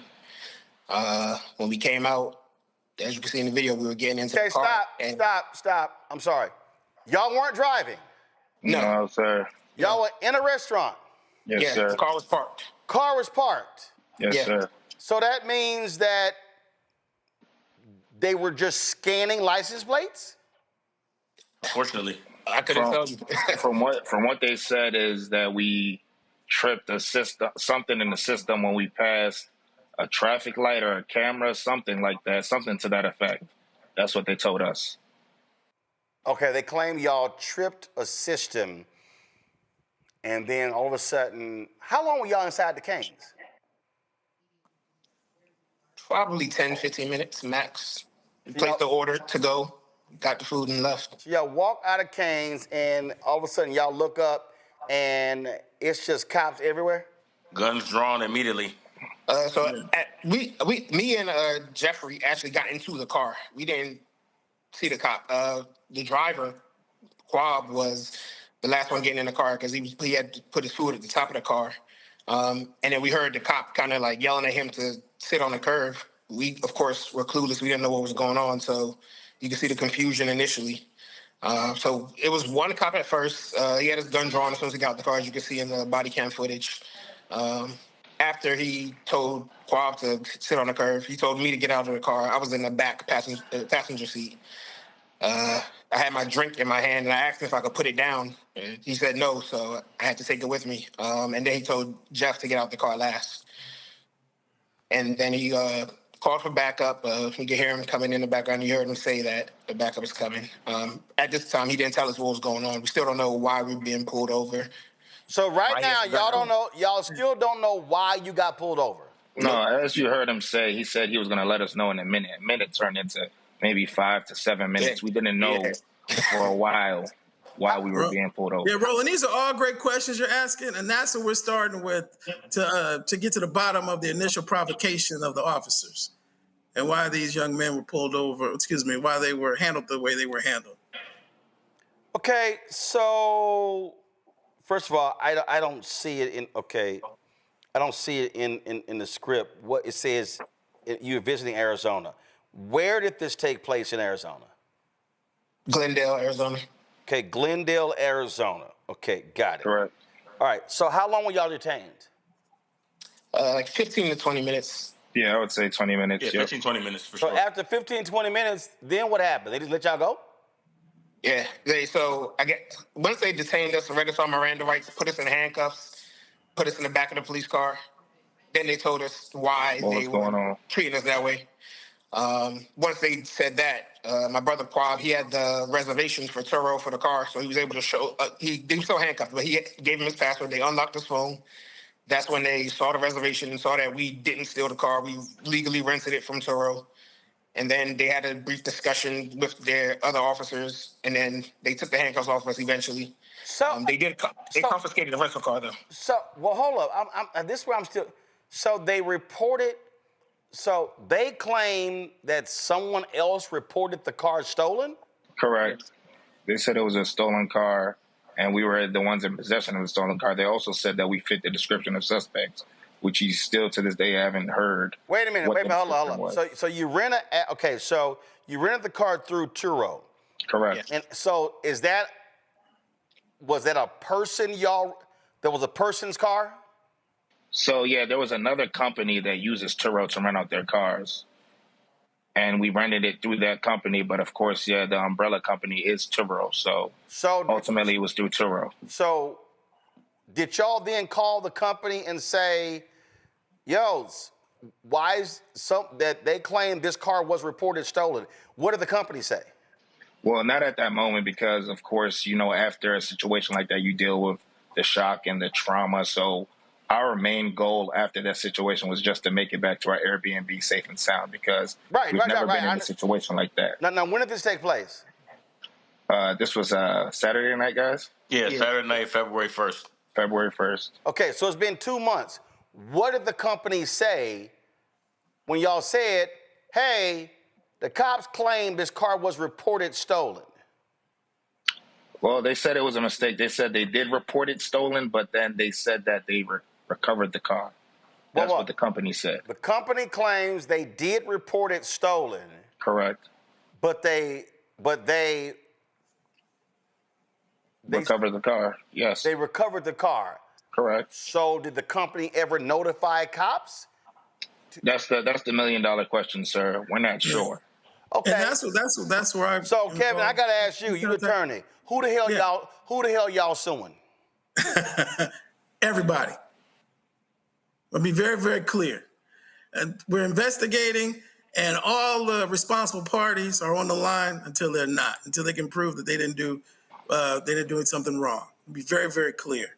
Whether it be the name of the company that used Turo for not clearing it, and we're even looking into the police department, making sure they went through the proper protocols, the proper policies and procedures that they were supposed to do, and the way they handled the situation. Okay, I got to go back. They said y'all fit the description. Correct. So was there a description that 3 people stole a car? When we asked what the description was, they never told us. We asked multiple times, and nobody gave a description. So, Okay, so give them the benefit of the doubt. We know what that means. No, but here's the whole deal, though. If a car was reported stolen by the company that used Turo, they had to file. They had to actually file a report. Have y'all seen the actual stolen car report they filed? I haven't seen it. I haven't seen it. Gentlemen have, and we've just hired recently, and we're investigating. We have an investigator in Arizona right now doing just that. Because bottom line is, if they filed a report, this notion fit the description, which means that it had to have been described to them that 3 black men stole a blue Dodge. Right. Wow. Did y'all eventually make it to the shower? Well, this was after the shower, actually. Got it. And how soon did y'all get out of Arizona? The next morning. Next morning. Packed up that night and got out of there that next morning. Unbelievable. All right, gents, keep us abreast what happens next. Thank you. Will do. I appreciate it. We appreciate you very much, Ron, for having us on your show. Thank you. I appreciate it. Thanks a lot. Thank you. Joe, this is the reality being black in America. Damn, you can't rent a vehicle and you fit the description. Come on, man. It's a cold game, and of course, first of all, I'm glad the brothers are alive because you got guns drawn, you got all this stuff going on, and obviously these brothers would be a threat with a drink from Cane's in their hand, right? So I think it's going to be very interesting. Attorney, of course, is dealing with it the right way, that everybody's on until we see demonstrably that they're off. But I'll give you 10-1 that they won't find anything in writing with a description of 3 black men still in that vehicle. I'm almost certain of that. You'll probably be able to catch them in that lie. But this reminds you how quickly things can go awry. And I remember speaking on a panel once at a college, and the kids were mad when I told them, we're talking about how to deal with police stops, being stopped by police. And they want to argue the unfairness. We understand that, but it's kind of hard when they're the ones with the gun and society's benefit of the doubt. Because what I told them is, I would rather deal with you, meaning that you made it, as opposed to dealing with your parents because you didn't. These brothers deserve a lot of credit because they stayed calm. They didn't give these guys a reason to fly off the handle. And the most important thing, frankly, I think they've got a good case, but the most important thing is surviving the contact. And they were able to do that because they were compliant. They asked questions. Can we do that? Can I hold my drink? You tell me to hold my drink. Can I sit down with it? Those types of things. I think that every brother that's out there that wants to channel 400 years of slavery and all this other stuff into this police stop, which should not have happened, but you decide that the hill you may literally want to die on. I'm not saying that you're wrong in feeling that way. What I'm saying is survive the contact. And I think these brothers did a good job of that. Larry? Yeah, watching that video, Roland, is just traumatic for all of us. Either been in situations like that or know other people in our family and friends have been in situations like that. And I think the bottom line is these brothers survived this encounter. Let's remember, statistically, black folks are 2 to 3 times more likely to be killed by law enforcement based on encounters. It's not being arrested, encounters. So anytime we see situations like this, we can, as my colleague highlighted, it can go south really fast. And then you can have an issue where someone has been shot and accused of reaching or whatever else they, will come up with. But the language you heard used in terms of, they fit the description, we've heard that far too many times to count in our lives. So, but once again, I'm glad they're going to sue whoever is going to be responsible. This could end in a tragedy and really impacted the lives of multiple families. But this is another example of things that happen every day in America. Mustafa. These brothers had the trifecta, right? Driving while black, parking while black, eating while black. Luckily, we get to talk about Black joy because they got a chance to make it home. And Joe talked about survival, and that's what it's all about, so that we can live to fight another day. So it'll be interesting to see how the case plays out, and hopefully they get justice. All right, folks, hold tight 1 second. When we come back, we'll talk with golfing pioneer Renee Powell, who is continuing the family tradition. Her father built with his own hands the first black golf course in America. We'll talk about that next. You're watching Roland Martin Unfiltered on the Black Star Network. Join our Bring the Funk fan club. The goal is to get 20,000 of our fans contributing on average $50 each a year. That's $4.19 a month, 13 cents a day. Of course, you want to give via Cash App. Use the Stripe QR code. It's right here. Point your phone to it. If you're listening on blackstarnetwork.com, you want to send a check of money or to do so, please, by making it out to Roland Martin Unfiltered. Make it payable to Roland Martin Unfiltered. Again, not Roland Martin, not Uncle Roro, not Unfiltered, not Black Star Network. Make it out to Roland Martin Unfiltered. Makes it a lot easier dealing with our bank. Y'all, PayPal's R Martin Unfiltered, Venmo's RM Unfiltered, Zelle, Roland at RolandSMartin.com, Roland at RolandMartinUnfiltered.com. Be sure to get our swag, get our new shirts and our merchandise by going to RolandMartin.creator-spring.com. The QR code is there as well. Or go to the BlackStarNetwork.com. We'll be right back. This week on the other side of change. We're going to examine how foreign policy impacts domestic policy and how domestic policy impacts foreign policy. We are all intertwined, and we're going to have Hannah Reid help us break down that topic. We should not want our country to be the big bad wolf of the globe, because that puts us in a really vulnerable position safety-wise as well. Only on the other side of change on the Black Star Network. What's going on? This is Tobias Trevelyan. Hey, I'm Amber Stevens-West. Yo, what up, y'all? This is Jay Ellis, and you're watching Roland Martin Unfiltered.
Imagine being a pioneer golfer on the latest Professional Golf Association tour, but then again, you're like, that's in your DNA when your dad built the first black golf course in the country. It's in Clearview, Ohio. And of course, Bill Powell built that course.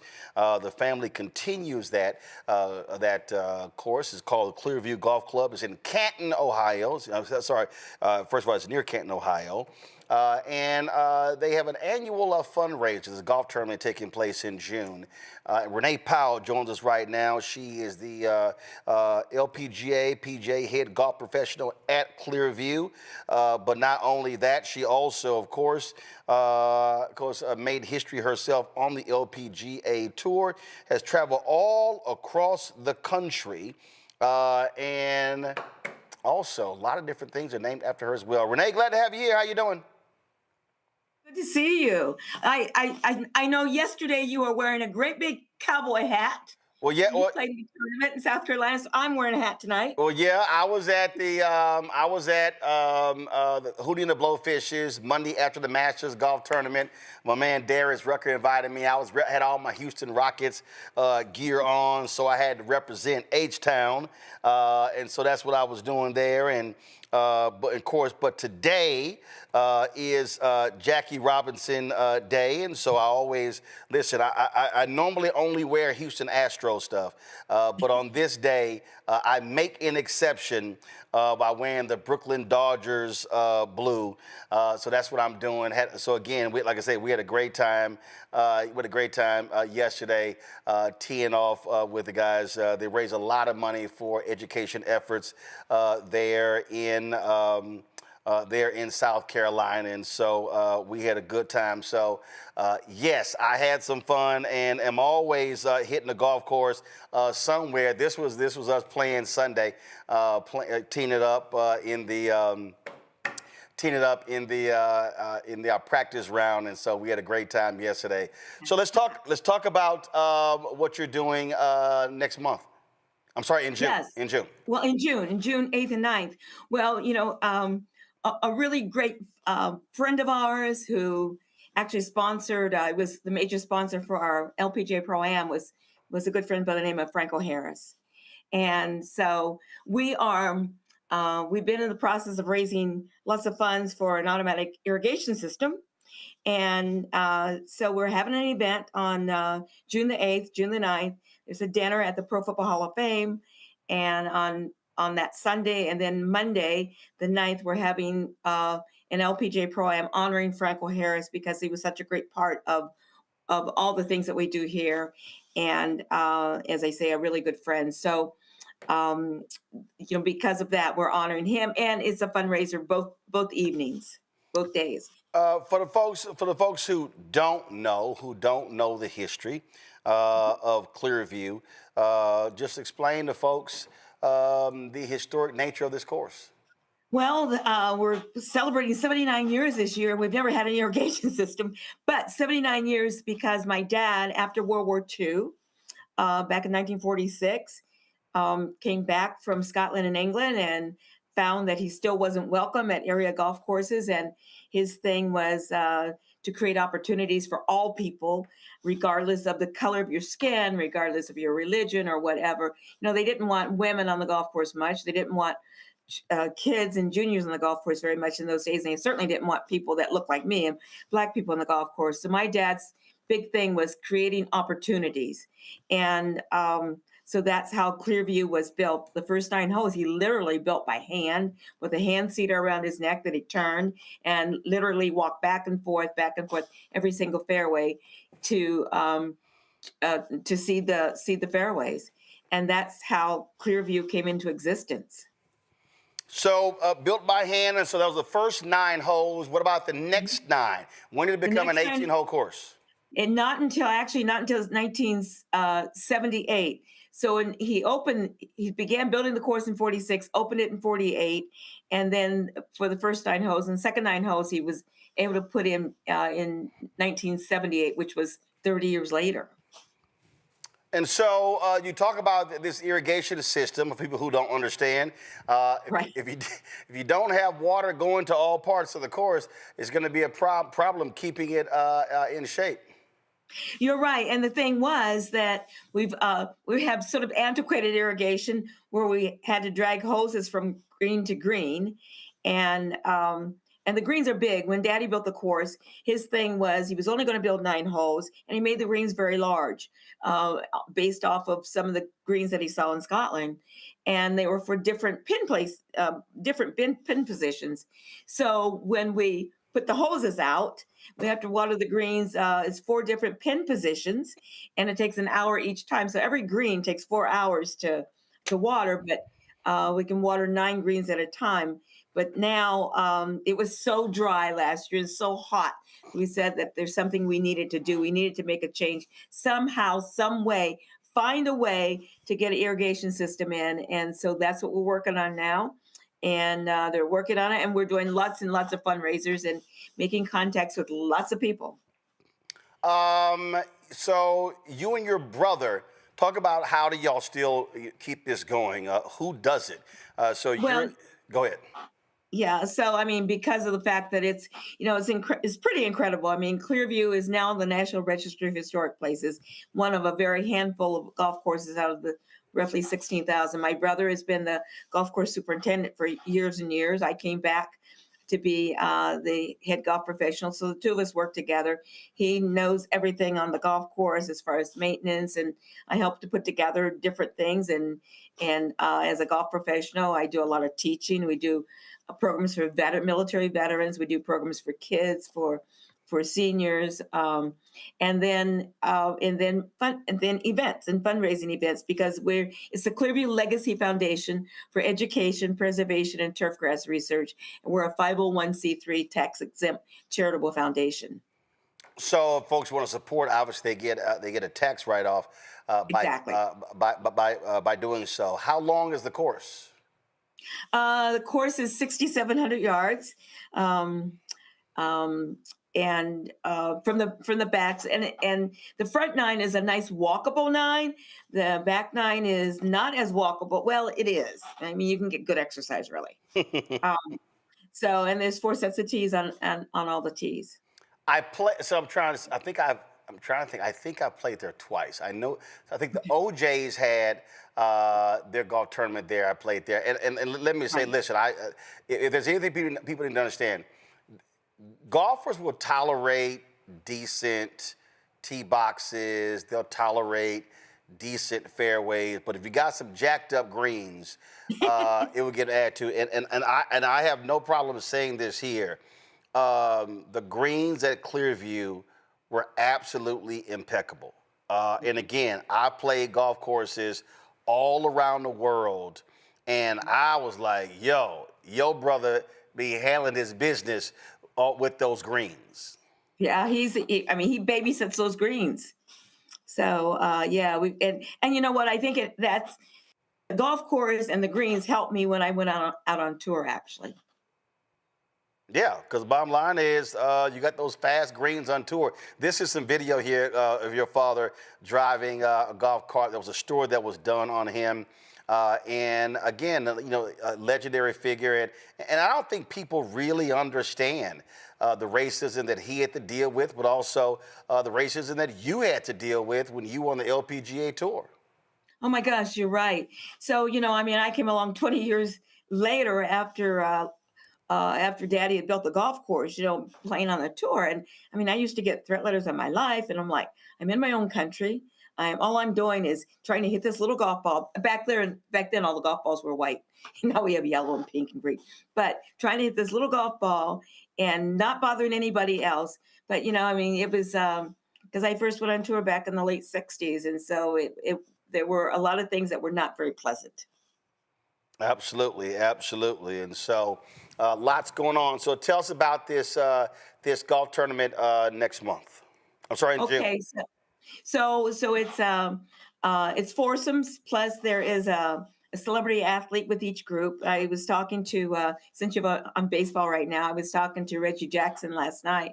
And so Reggie is planning on coming to that because he and Franco Harris were very, very close friends. He's going to let me know, whether he can be there 1 or 2 days or both days. But also Cheyenne Woods, who played on the LPGA tour after me. Cheyenne is, as most people know, is the niece of Tiger.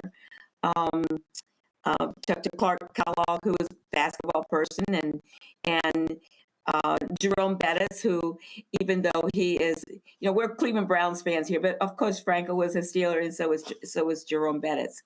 So it's going to be a fun event.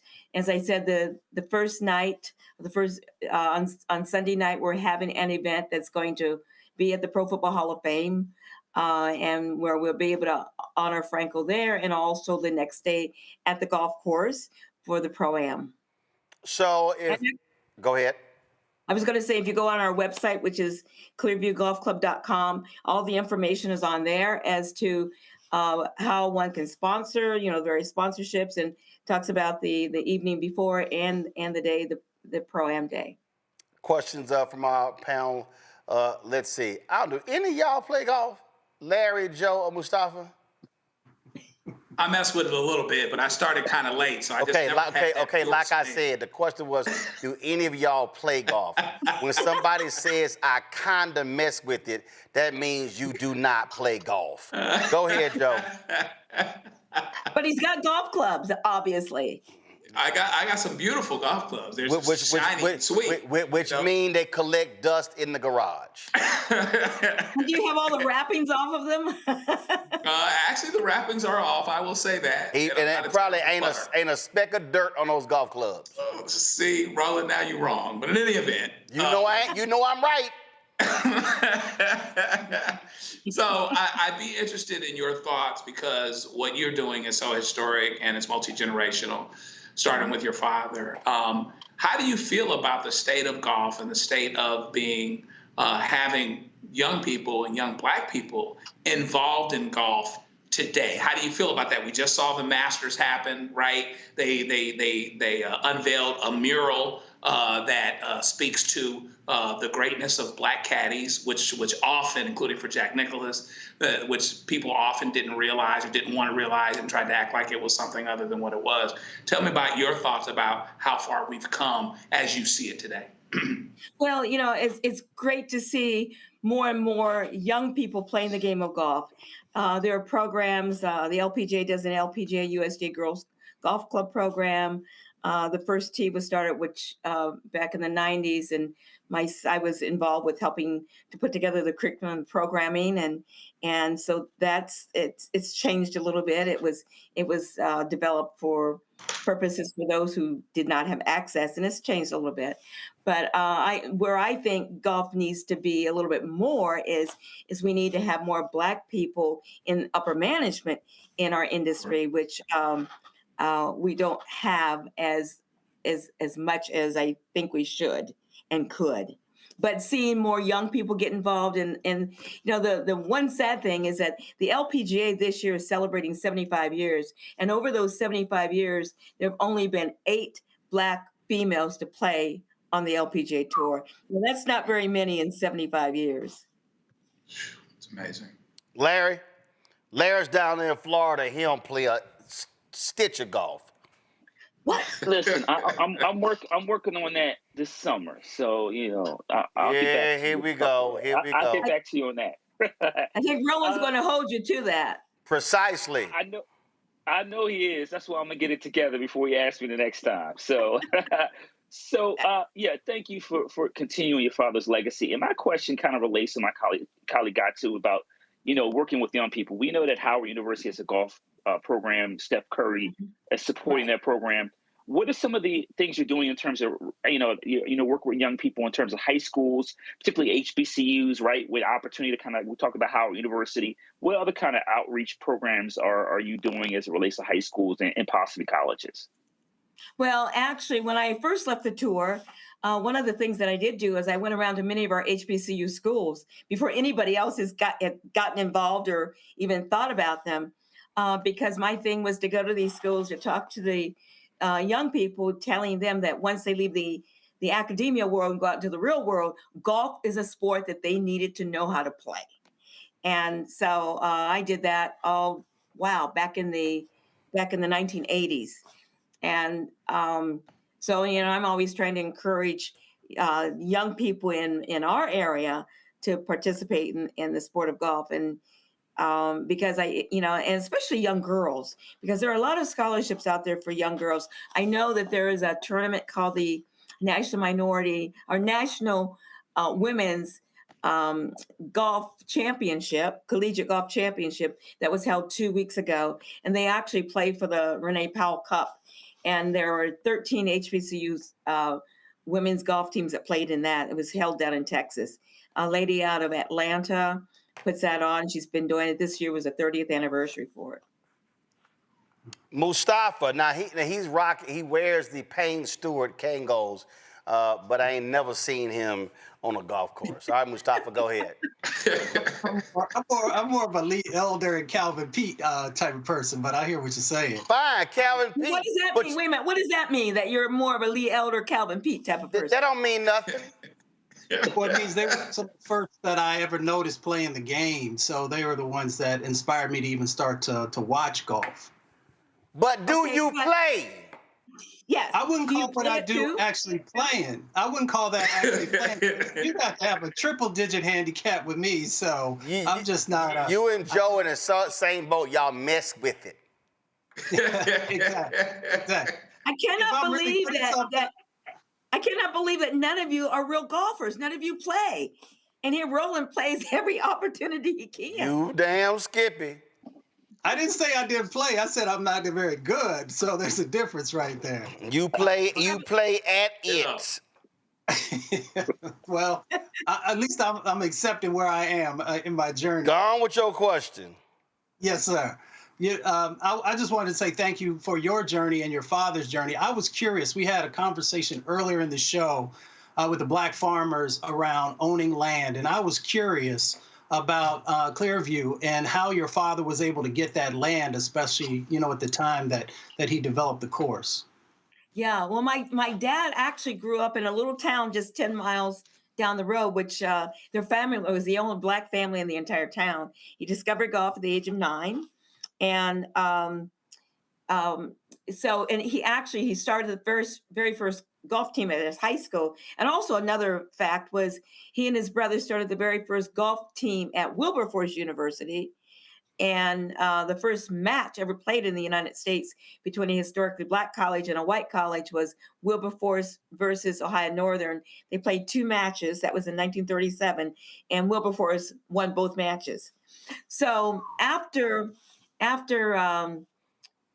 college and after World War II, my dad came back and he found out he still wasn't welcome at area golf courses, except the one that he really grew up on. And he actually taught 2 Black doctors how to play the game of golf. My mom was from Canton, Ohio, from the city. My dad was from out in more of a rural area in Minerva. And he kept driving by looking for land. And he finally saw that there was 78 acres of an old dairy farm that was for sale. And he actually stopped and was able to, what the doctors, they each put in a third of their money to purchase the first 78 acres of land, which the 9 holes went on. My dad didn't have his money, so he borrowed his money from my uncle, who mortgaged his house in California, to give my dad his share of the money. Wow. Well, that's how that is done, and so it's a lot great going on. Again, if folk want to play Clearview, the closest major city is Canton.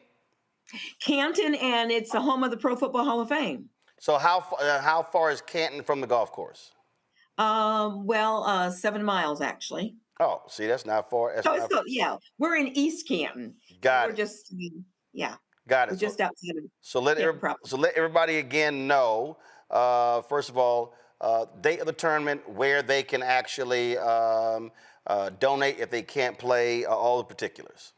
Right. Okay. So the tournament dates are June 8th is the dinner at the Pro Football Hall of Fame, and the event itself, the Pro-Am, with the LPGA Tour players and some other celebrity athletes, male athletes, and that is on June the 9th on a Monday.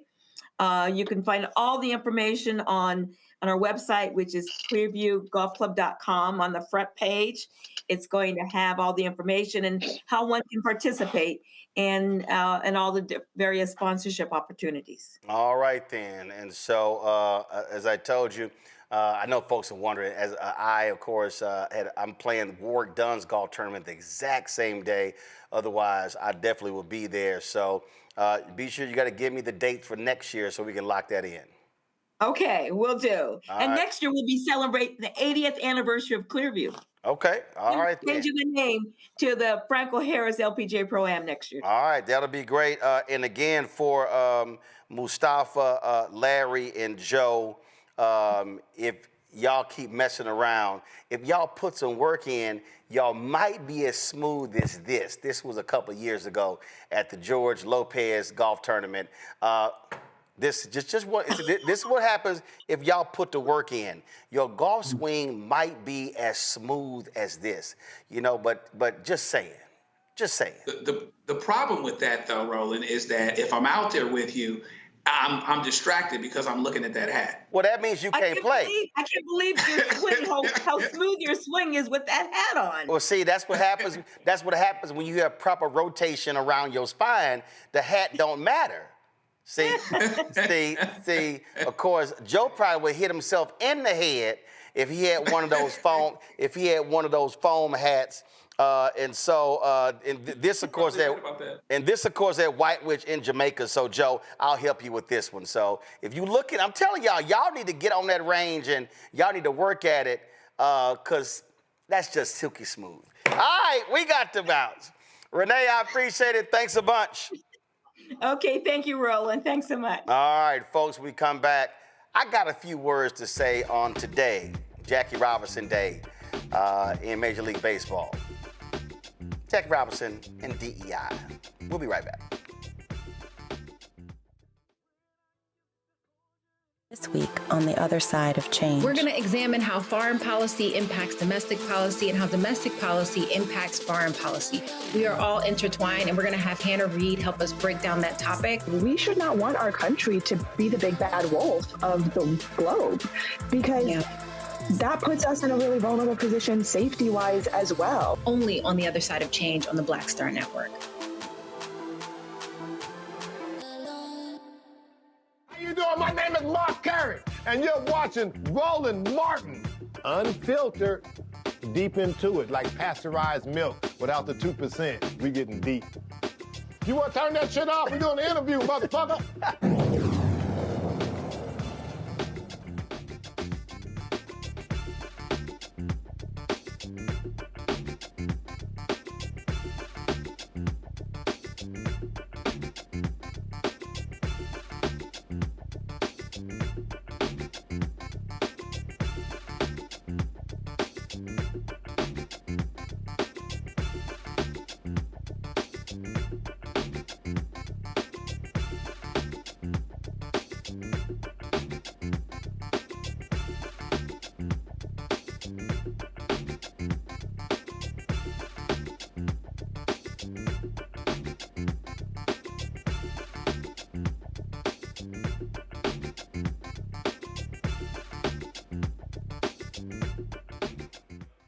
All right, folks, today is April 15th. Normally we know today as being tax day, but this is also known as Jackie Robinson Day. This was the day that Jackie Robinson debuted in white Major League Baseball. Now, let me explain. I know some of y'all are sitting there saying, why did he frame it that way?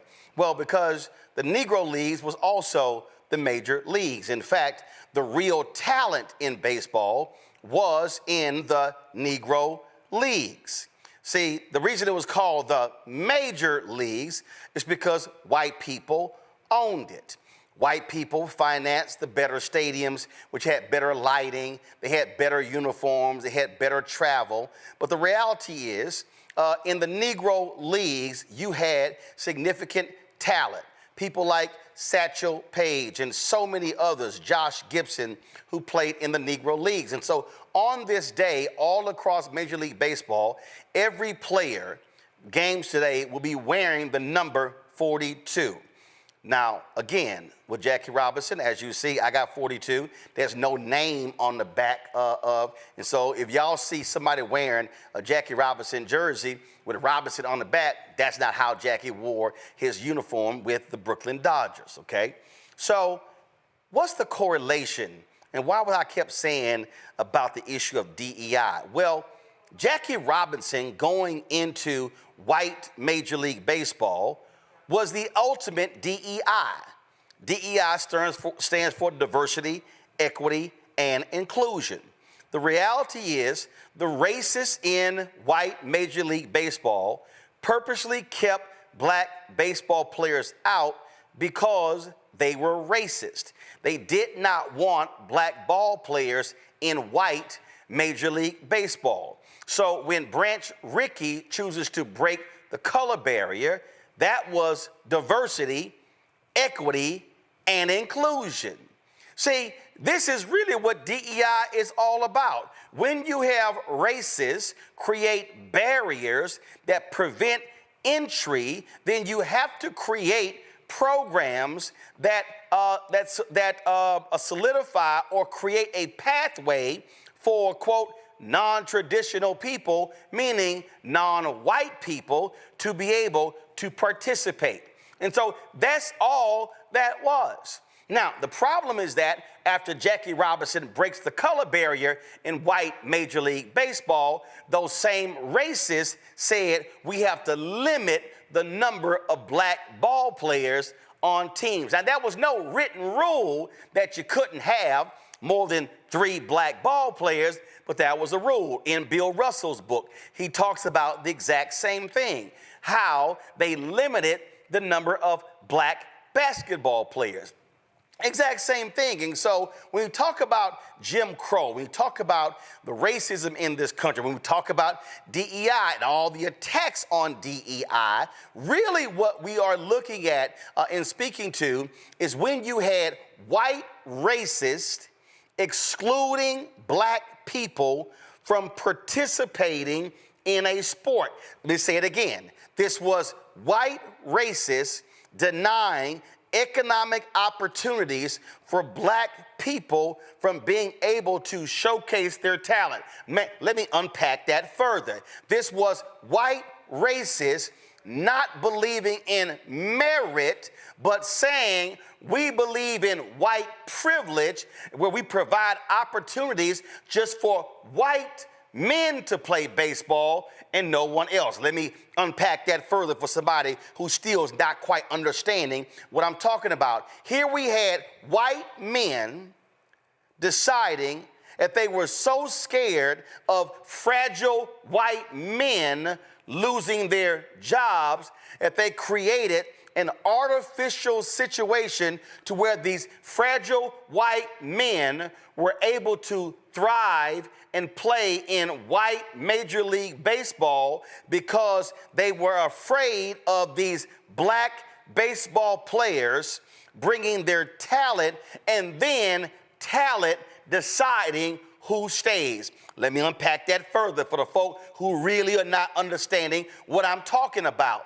If white folk really felt that merit was so valuable, if white people really believed in meritocracy, then there would be no need for DEI programs. There would be no need for affirmative action programs. There would be no need for you to have to create special recruitment inducements and things along those lines, because you would be doing the right thing. In fact, they're not doing the right thing, they're doing the white thing. That's why it even exists. The reason you have these Office of Civil Rights, and the reason you have these DEI officers, and the reason you have all of these measurements that lay out why you have to have DEI, because white folk refuse to do the right thing, and they keep doing the white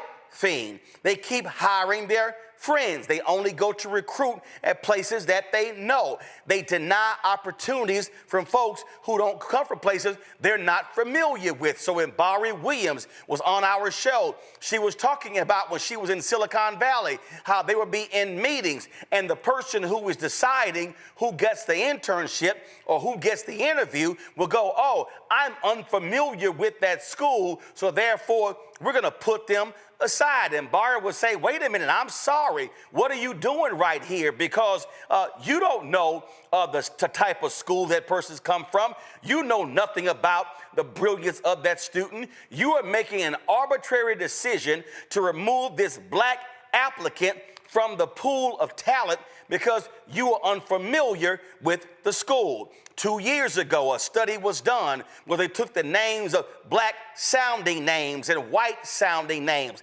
exact same resume, and then they sent it out, and the white-sounding name had a 50% chance of getting a call back for the interview than the black sounding name. We had a white sounding name and a black sounding name, but the exact same resume. See, this is why I don't want to hear nothing from any of these white racists when they talk about they are against DEI, because they say nothing about that. They have no problem defending white privilege. White privilege is not a phrase that speaks to white people with economic resources. White privilege means that by virtue of you being white, you get the privilege of getting a call back. You get the privilege of being hired. You get the privilege of being able to walk in stores without being accosted. You get the privilege of being able to sell your home at a high value. You get the privilege of having books of white people and photos of white people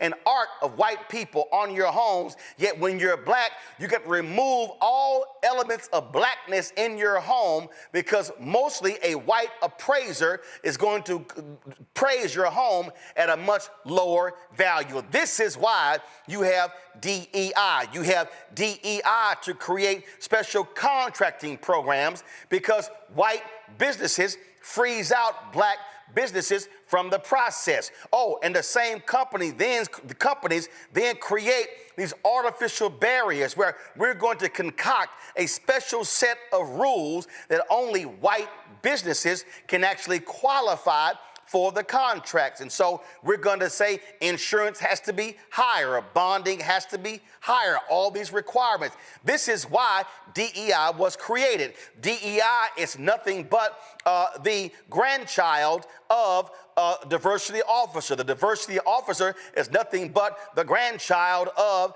the community affairs officer. The community affairs officer was created in the aftermath of affirmative action. Of course, it took place under Arthur Fletcher and President Richard Nixon, and that simply followed President Lyndon Baines Johnson going to Howard University talking about the need to have affirmative action required. We are where we are today because of DEI, because of white exclusion from the process. White folks in this country created a system where they excluded black people from all parts of American society. Black people could not tap grants. Black people could not buy houses. Black people could not buy car loans.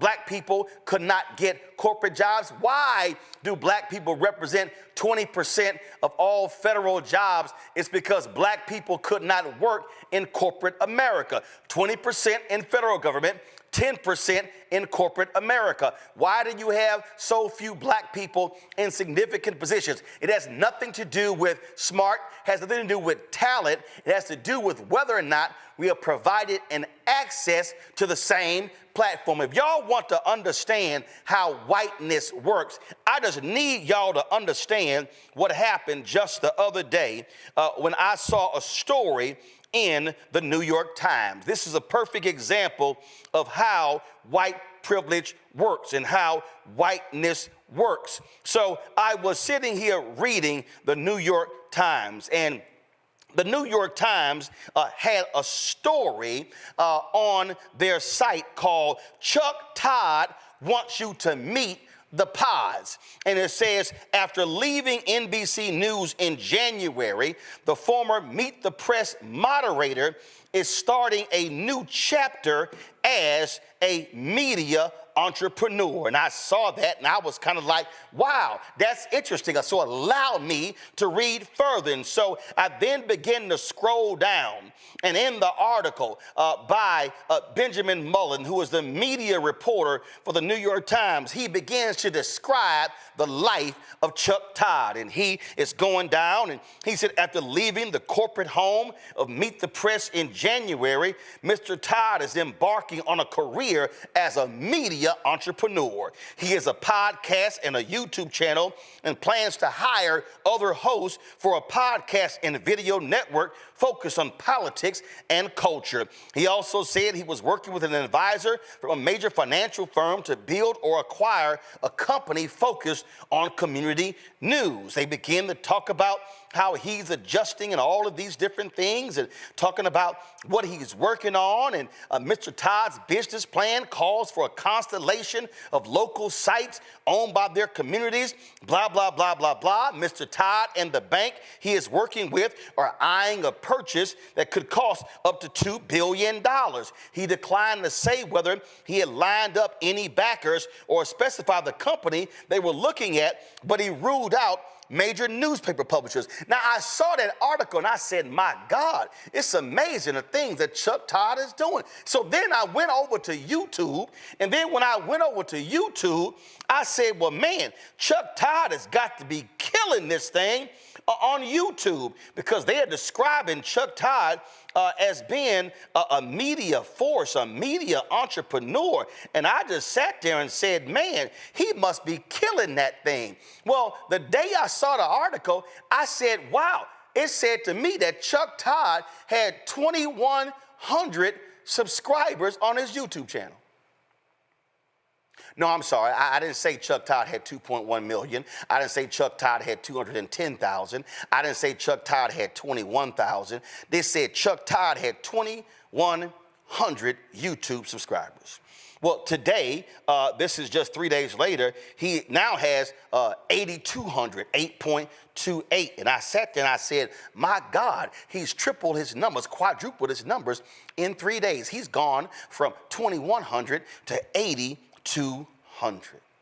Now, some of y'all may say, Ro, I don't understand. Why are you sitting here bringing this up? Because in 6.5 years, the New York Times has, matter of fact, I take that back. The New York Times did call us when Ben Smith was the media reporter, when they were working on the Carlos Watson article, but they never called us to do a story on how I built Roland Martin Unfiltered from the ground up to now have almost 2 million subscribers, how we've been profitable for 5 years, and how I built a network called the Black Star Network that has, oh, I'm sorry, let me go back to that Chuck Todd story, because the Chuck Todd story said that Chuck Todd is working, they said Chuck Todd was working on launching that's here, right here. He said Chuck Todd plans to hire other hosts for a podcast and video network focused on politics and culture. Oh, do you mean like having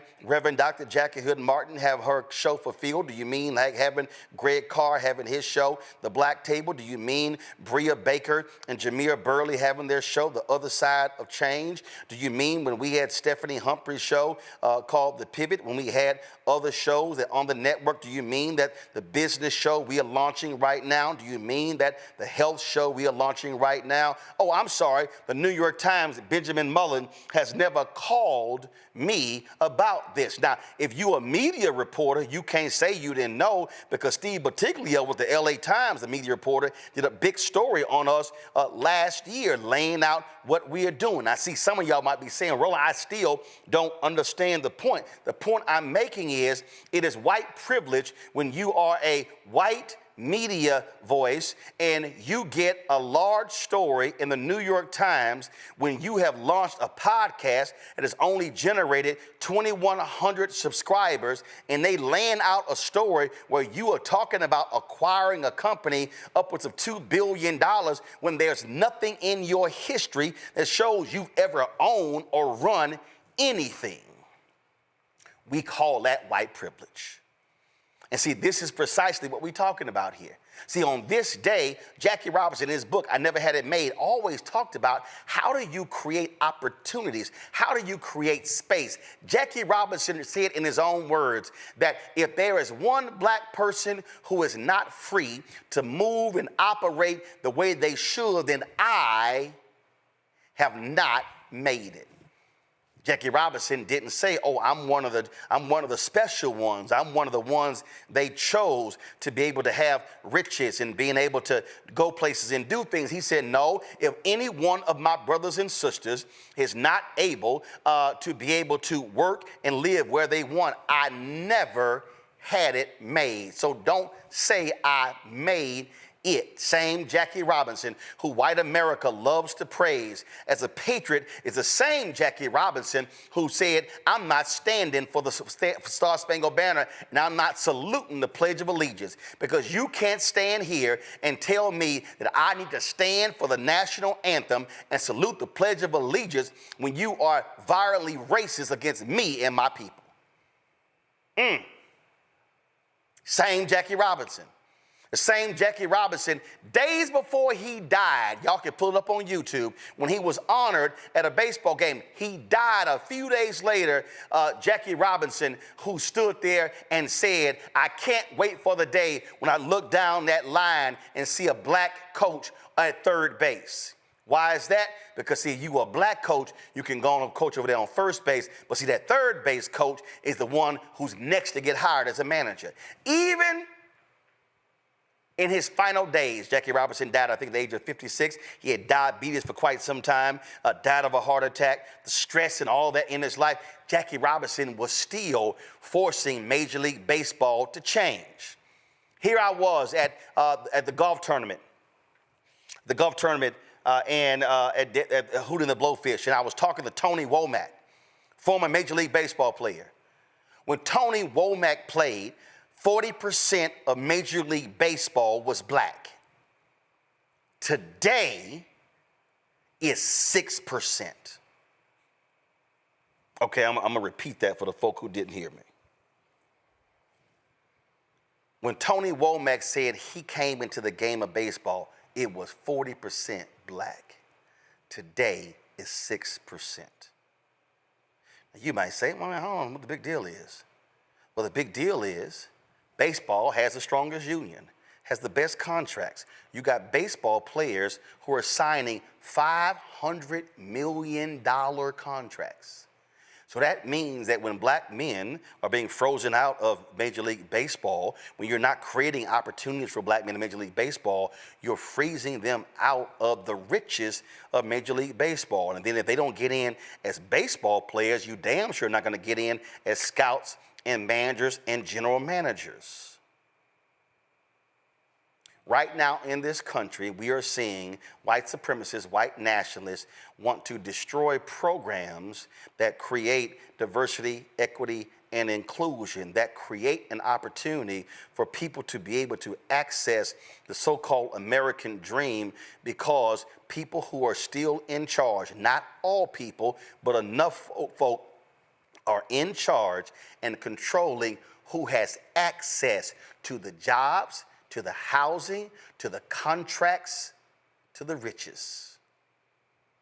And the reality is, on the face, yes, things have changed since Jackie Robinson played his first inning on April 15th, 1947. The reality is, on April 15th, 2025, we are still dealing with the grandchildren of Jim Crow. And reality is, those racist views have now been refined, and they now still are withholding opportunities, because for them, they still want an America that is about whiteness, and the only color they want to see is the color in the uniform. Comments from our panelists. Mustafa, you first. I mean, everything you said, and Jackie Robinson was an ambassador for change. She was an ambassador for equity and justice, all the things that he went through, and did it with grace and dignity, and helped to open up doors. So, you know, wish him nothing but blessings as he looks down on us. Larry? And Roland, I'm a baseball fan and watched baseball for years, big Philadelphia Phillies fan. And I've seen that in real time in the last several years in terms of the decrease of, you know, African-American baseball players. Obviously, CC Sabathia was, you know, a few weeks ago, found out he's going to be in the Hall of Fame. But we don't have enough black players in baseball, as you highlighted. And the other thing is they talk about the pipeline, but also Major League Baseball has to do a better job of marketing itself. But as we recognize, you know, Jackie Robinson's historic role in, you know, baseball, also remember all the Black players who never got an opportunity. We could go on and on about the list of those individuals who played during his time, and for Jackie Robinson, that were phenomenal players who never got the opportunity. Lastly, I want to say, I've said this on your show before, these anti-DE policies are really pro-Jim Crow policies. So it's really important that we think about that. Joe? These policies are about the return of an advantage. It's not about making us colorblind and fair. It's about us going back to where we were. For so long, and I've said this before, white folks have had the force of tradition, the force of privilege, the force of relationships. Affirmative action and its ilk were about the force of law. And it's so important because we've lost some progress in baseball to go down so far from a percentage standpoint, particularly as it pertains to African Americans. And often the way to get to the front office is ground level, starting as a player. Meanwhile, back at the ranch in football, for instance, you're seeing Black folks, you're seeing coaches that were never players, who are analytics guys, getting coaching jobs in their 20s. And so we really have to, we honor Jackie Robinson and the tradition of forcing change and doing it in a way where people were receptive and were moved. He had to have a certain disposition to be successful in Major League Baseball when there was no one else there, and he was able to do it. And we've got to continue to be determined to move it forward, and that's by making sure the narrative is what it needs to be about what is really going on here, what they really mean when they say DEI, what it's really about. It's about them giving up an advantage, and they're willing to change the rules in order to keep that advantage. And they want to do that at all costs. Indeed and indeed. So, y'all, we're going to keep pushing. We're going to keep prodding. And in the name of Jackie Robinson, in the name of Roy Campanella, the name of Satchel Paige and Josh Gibson and all of those brothers who were star athletes in the Negro Leagues. And my last point is this here. I need Black people to also remember this. In our desire to show white folks that we could compete on the field with them, it also led us to destroy the Negro Leagues. Jackie Robinson may have gone into the Negro Leagues, but guess what? You didn't see a Black owner go into white Major League Baseball. And so that's the other thing we cannot forget. We cannot forget the ownership piece. Gents, I appreciate it. Thanks a lot. Now I need all three of y'all to take y'all ass to the driving range, get y'all golf game together. All right. Thank you so very much. Folks, that is it for us. If you want to support the work that we do, join our Bring the Funk fan club. That is, you want to give me a cash app, do so right here. Use the Stripe QR code. And if you're listening, go to blackstarnetwork.com. Also, of course, we want you to see your check and money order. You can do so. P.O. Box 57196, Washington, D.C., 20037-0196. Please, make your checks and money orders payable to Roland Martin Unfiltered. Not Roro, not Roland Martin, not Black Star Network, not Unfiltered. Has to be Roland Martin Unfiltered. Trust me, it makes it a lot easier for the banks. Also, a lot of you who sent checks about 8 weeks ago. It was about 512 checks we got. My goodness, the Postal Service is absolutely so. They're literally holding up the batch of checks that we sent to our bank. We sent it registered mail. We sent it on March 31st. They've been sitting in the Chicago processing center since April 3rd. So trust me, we're trying to get them out, but that's what the holdup is for those checks. PayPal is R Martin Unfiltered. Venmo is RM Unfiltered. Zelle, Roland at RolandSMartin.com. Roland at RolandMartinUnfiltered.com. Download the Black Star Network app. Apple phone, Android phone, Apple TV, Android TV, Roku, Amazon Fire TV, Xbox One, Samsung Smart TV. Also, of course, you want to get our swag. Get our swag. If you want to get our shirts, mugs, all that good stuff, well, you can do so. You can do so by going to rolandmartin.creator-spring.com. We got our new shirts, MAGA chose between woke or broke. They chose broke. They sure did. And of course, get the shirt. Don't blame me. I voted for the black woman. So order it there as well. And the QR code is there as well. Be sure to get a copy of my book, White Fear, How the Browning of America is Making White Folks Lose Their Minds. Available at bookstores nationwide. Get the audio version I read on Audible. Download the app Fan Base. If you want to support via investment, go to startengine.com/fan base. That's it, folks. I'll see y'all tomorrow right here. Roland Martin Unfiltered, right here on the Black Star Network. Holla! Black Star Network is here. Oh, no punch! I'm real revolutionary right now. Thank you for being the voice of Black America. All the momentum we have now, we have to keep this going. The video looks phenomenal. See, there's a difference between Black Star Network and black-owned media and something like CNN. You can't be black-owned media and be scared. It's time to be smart. Bring your eyeballs home. You dig?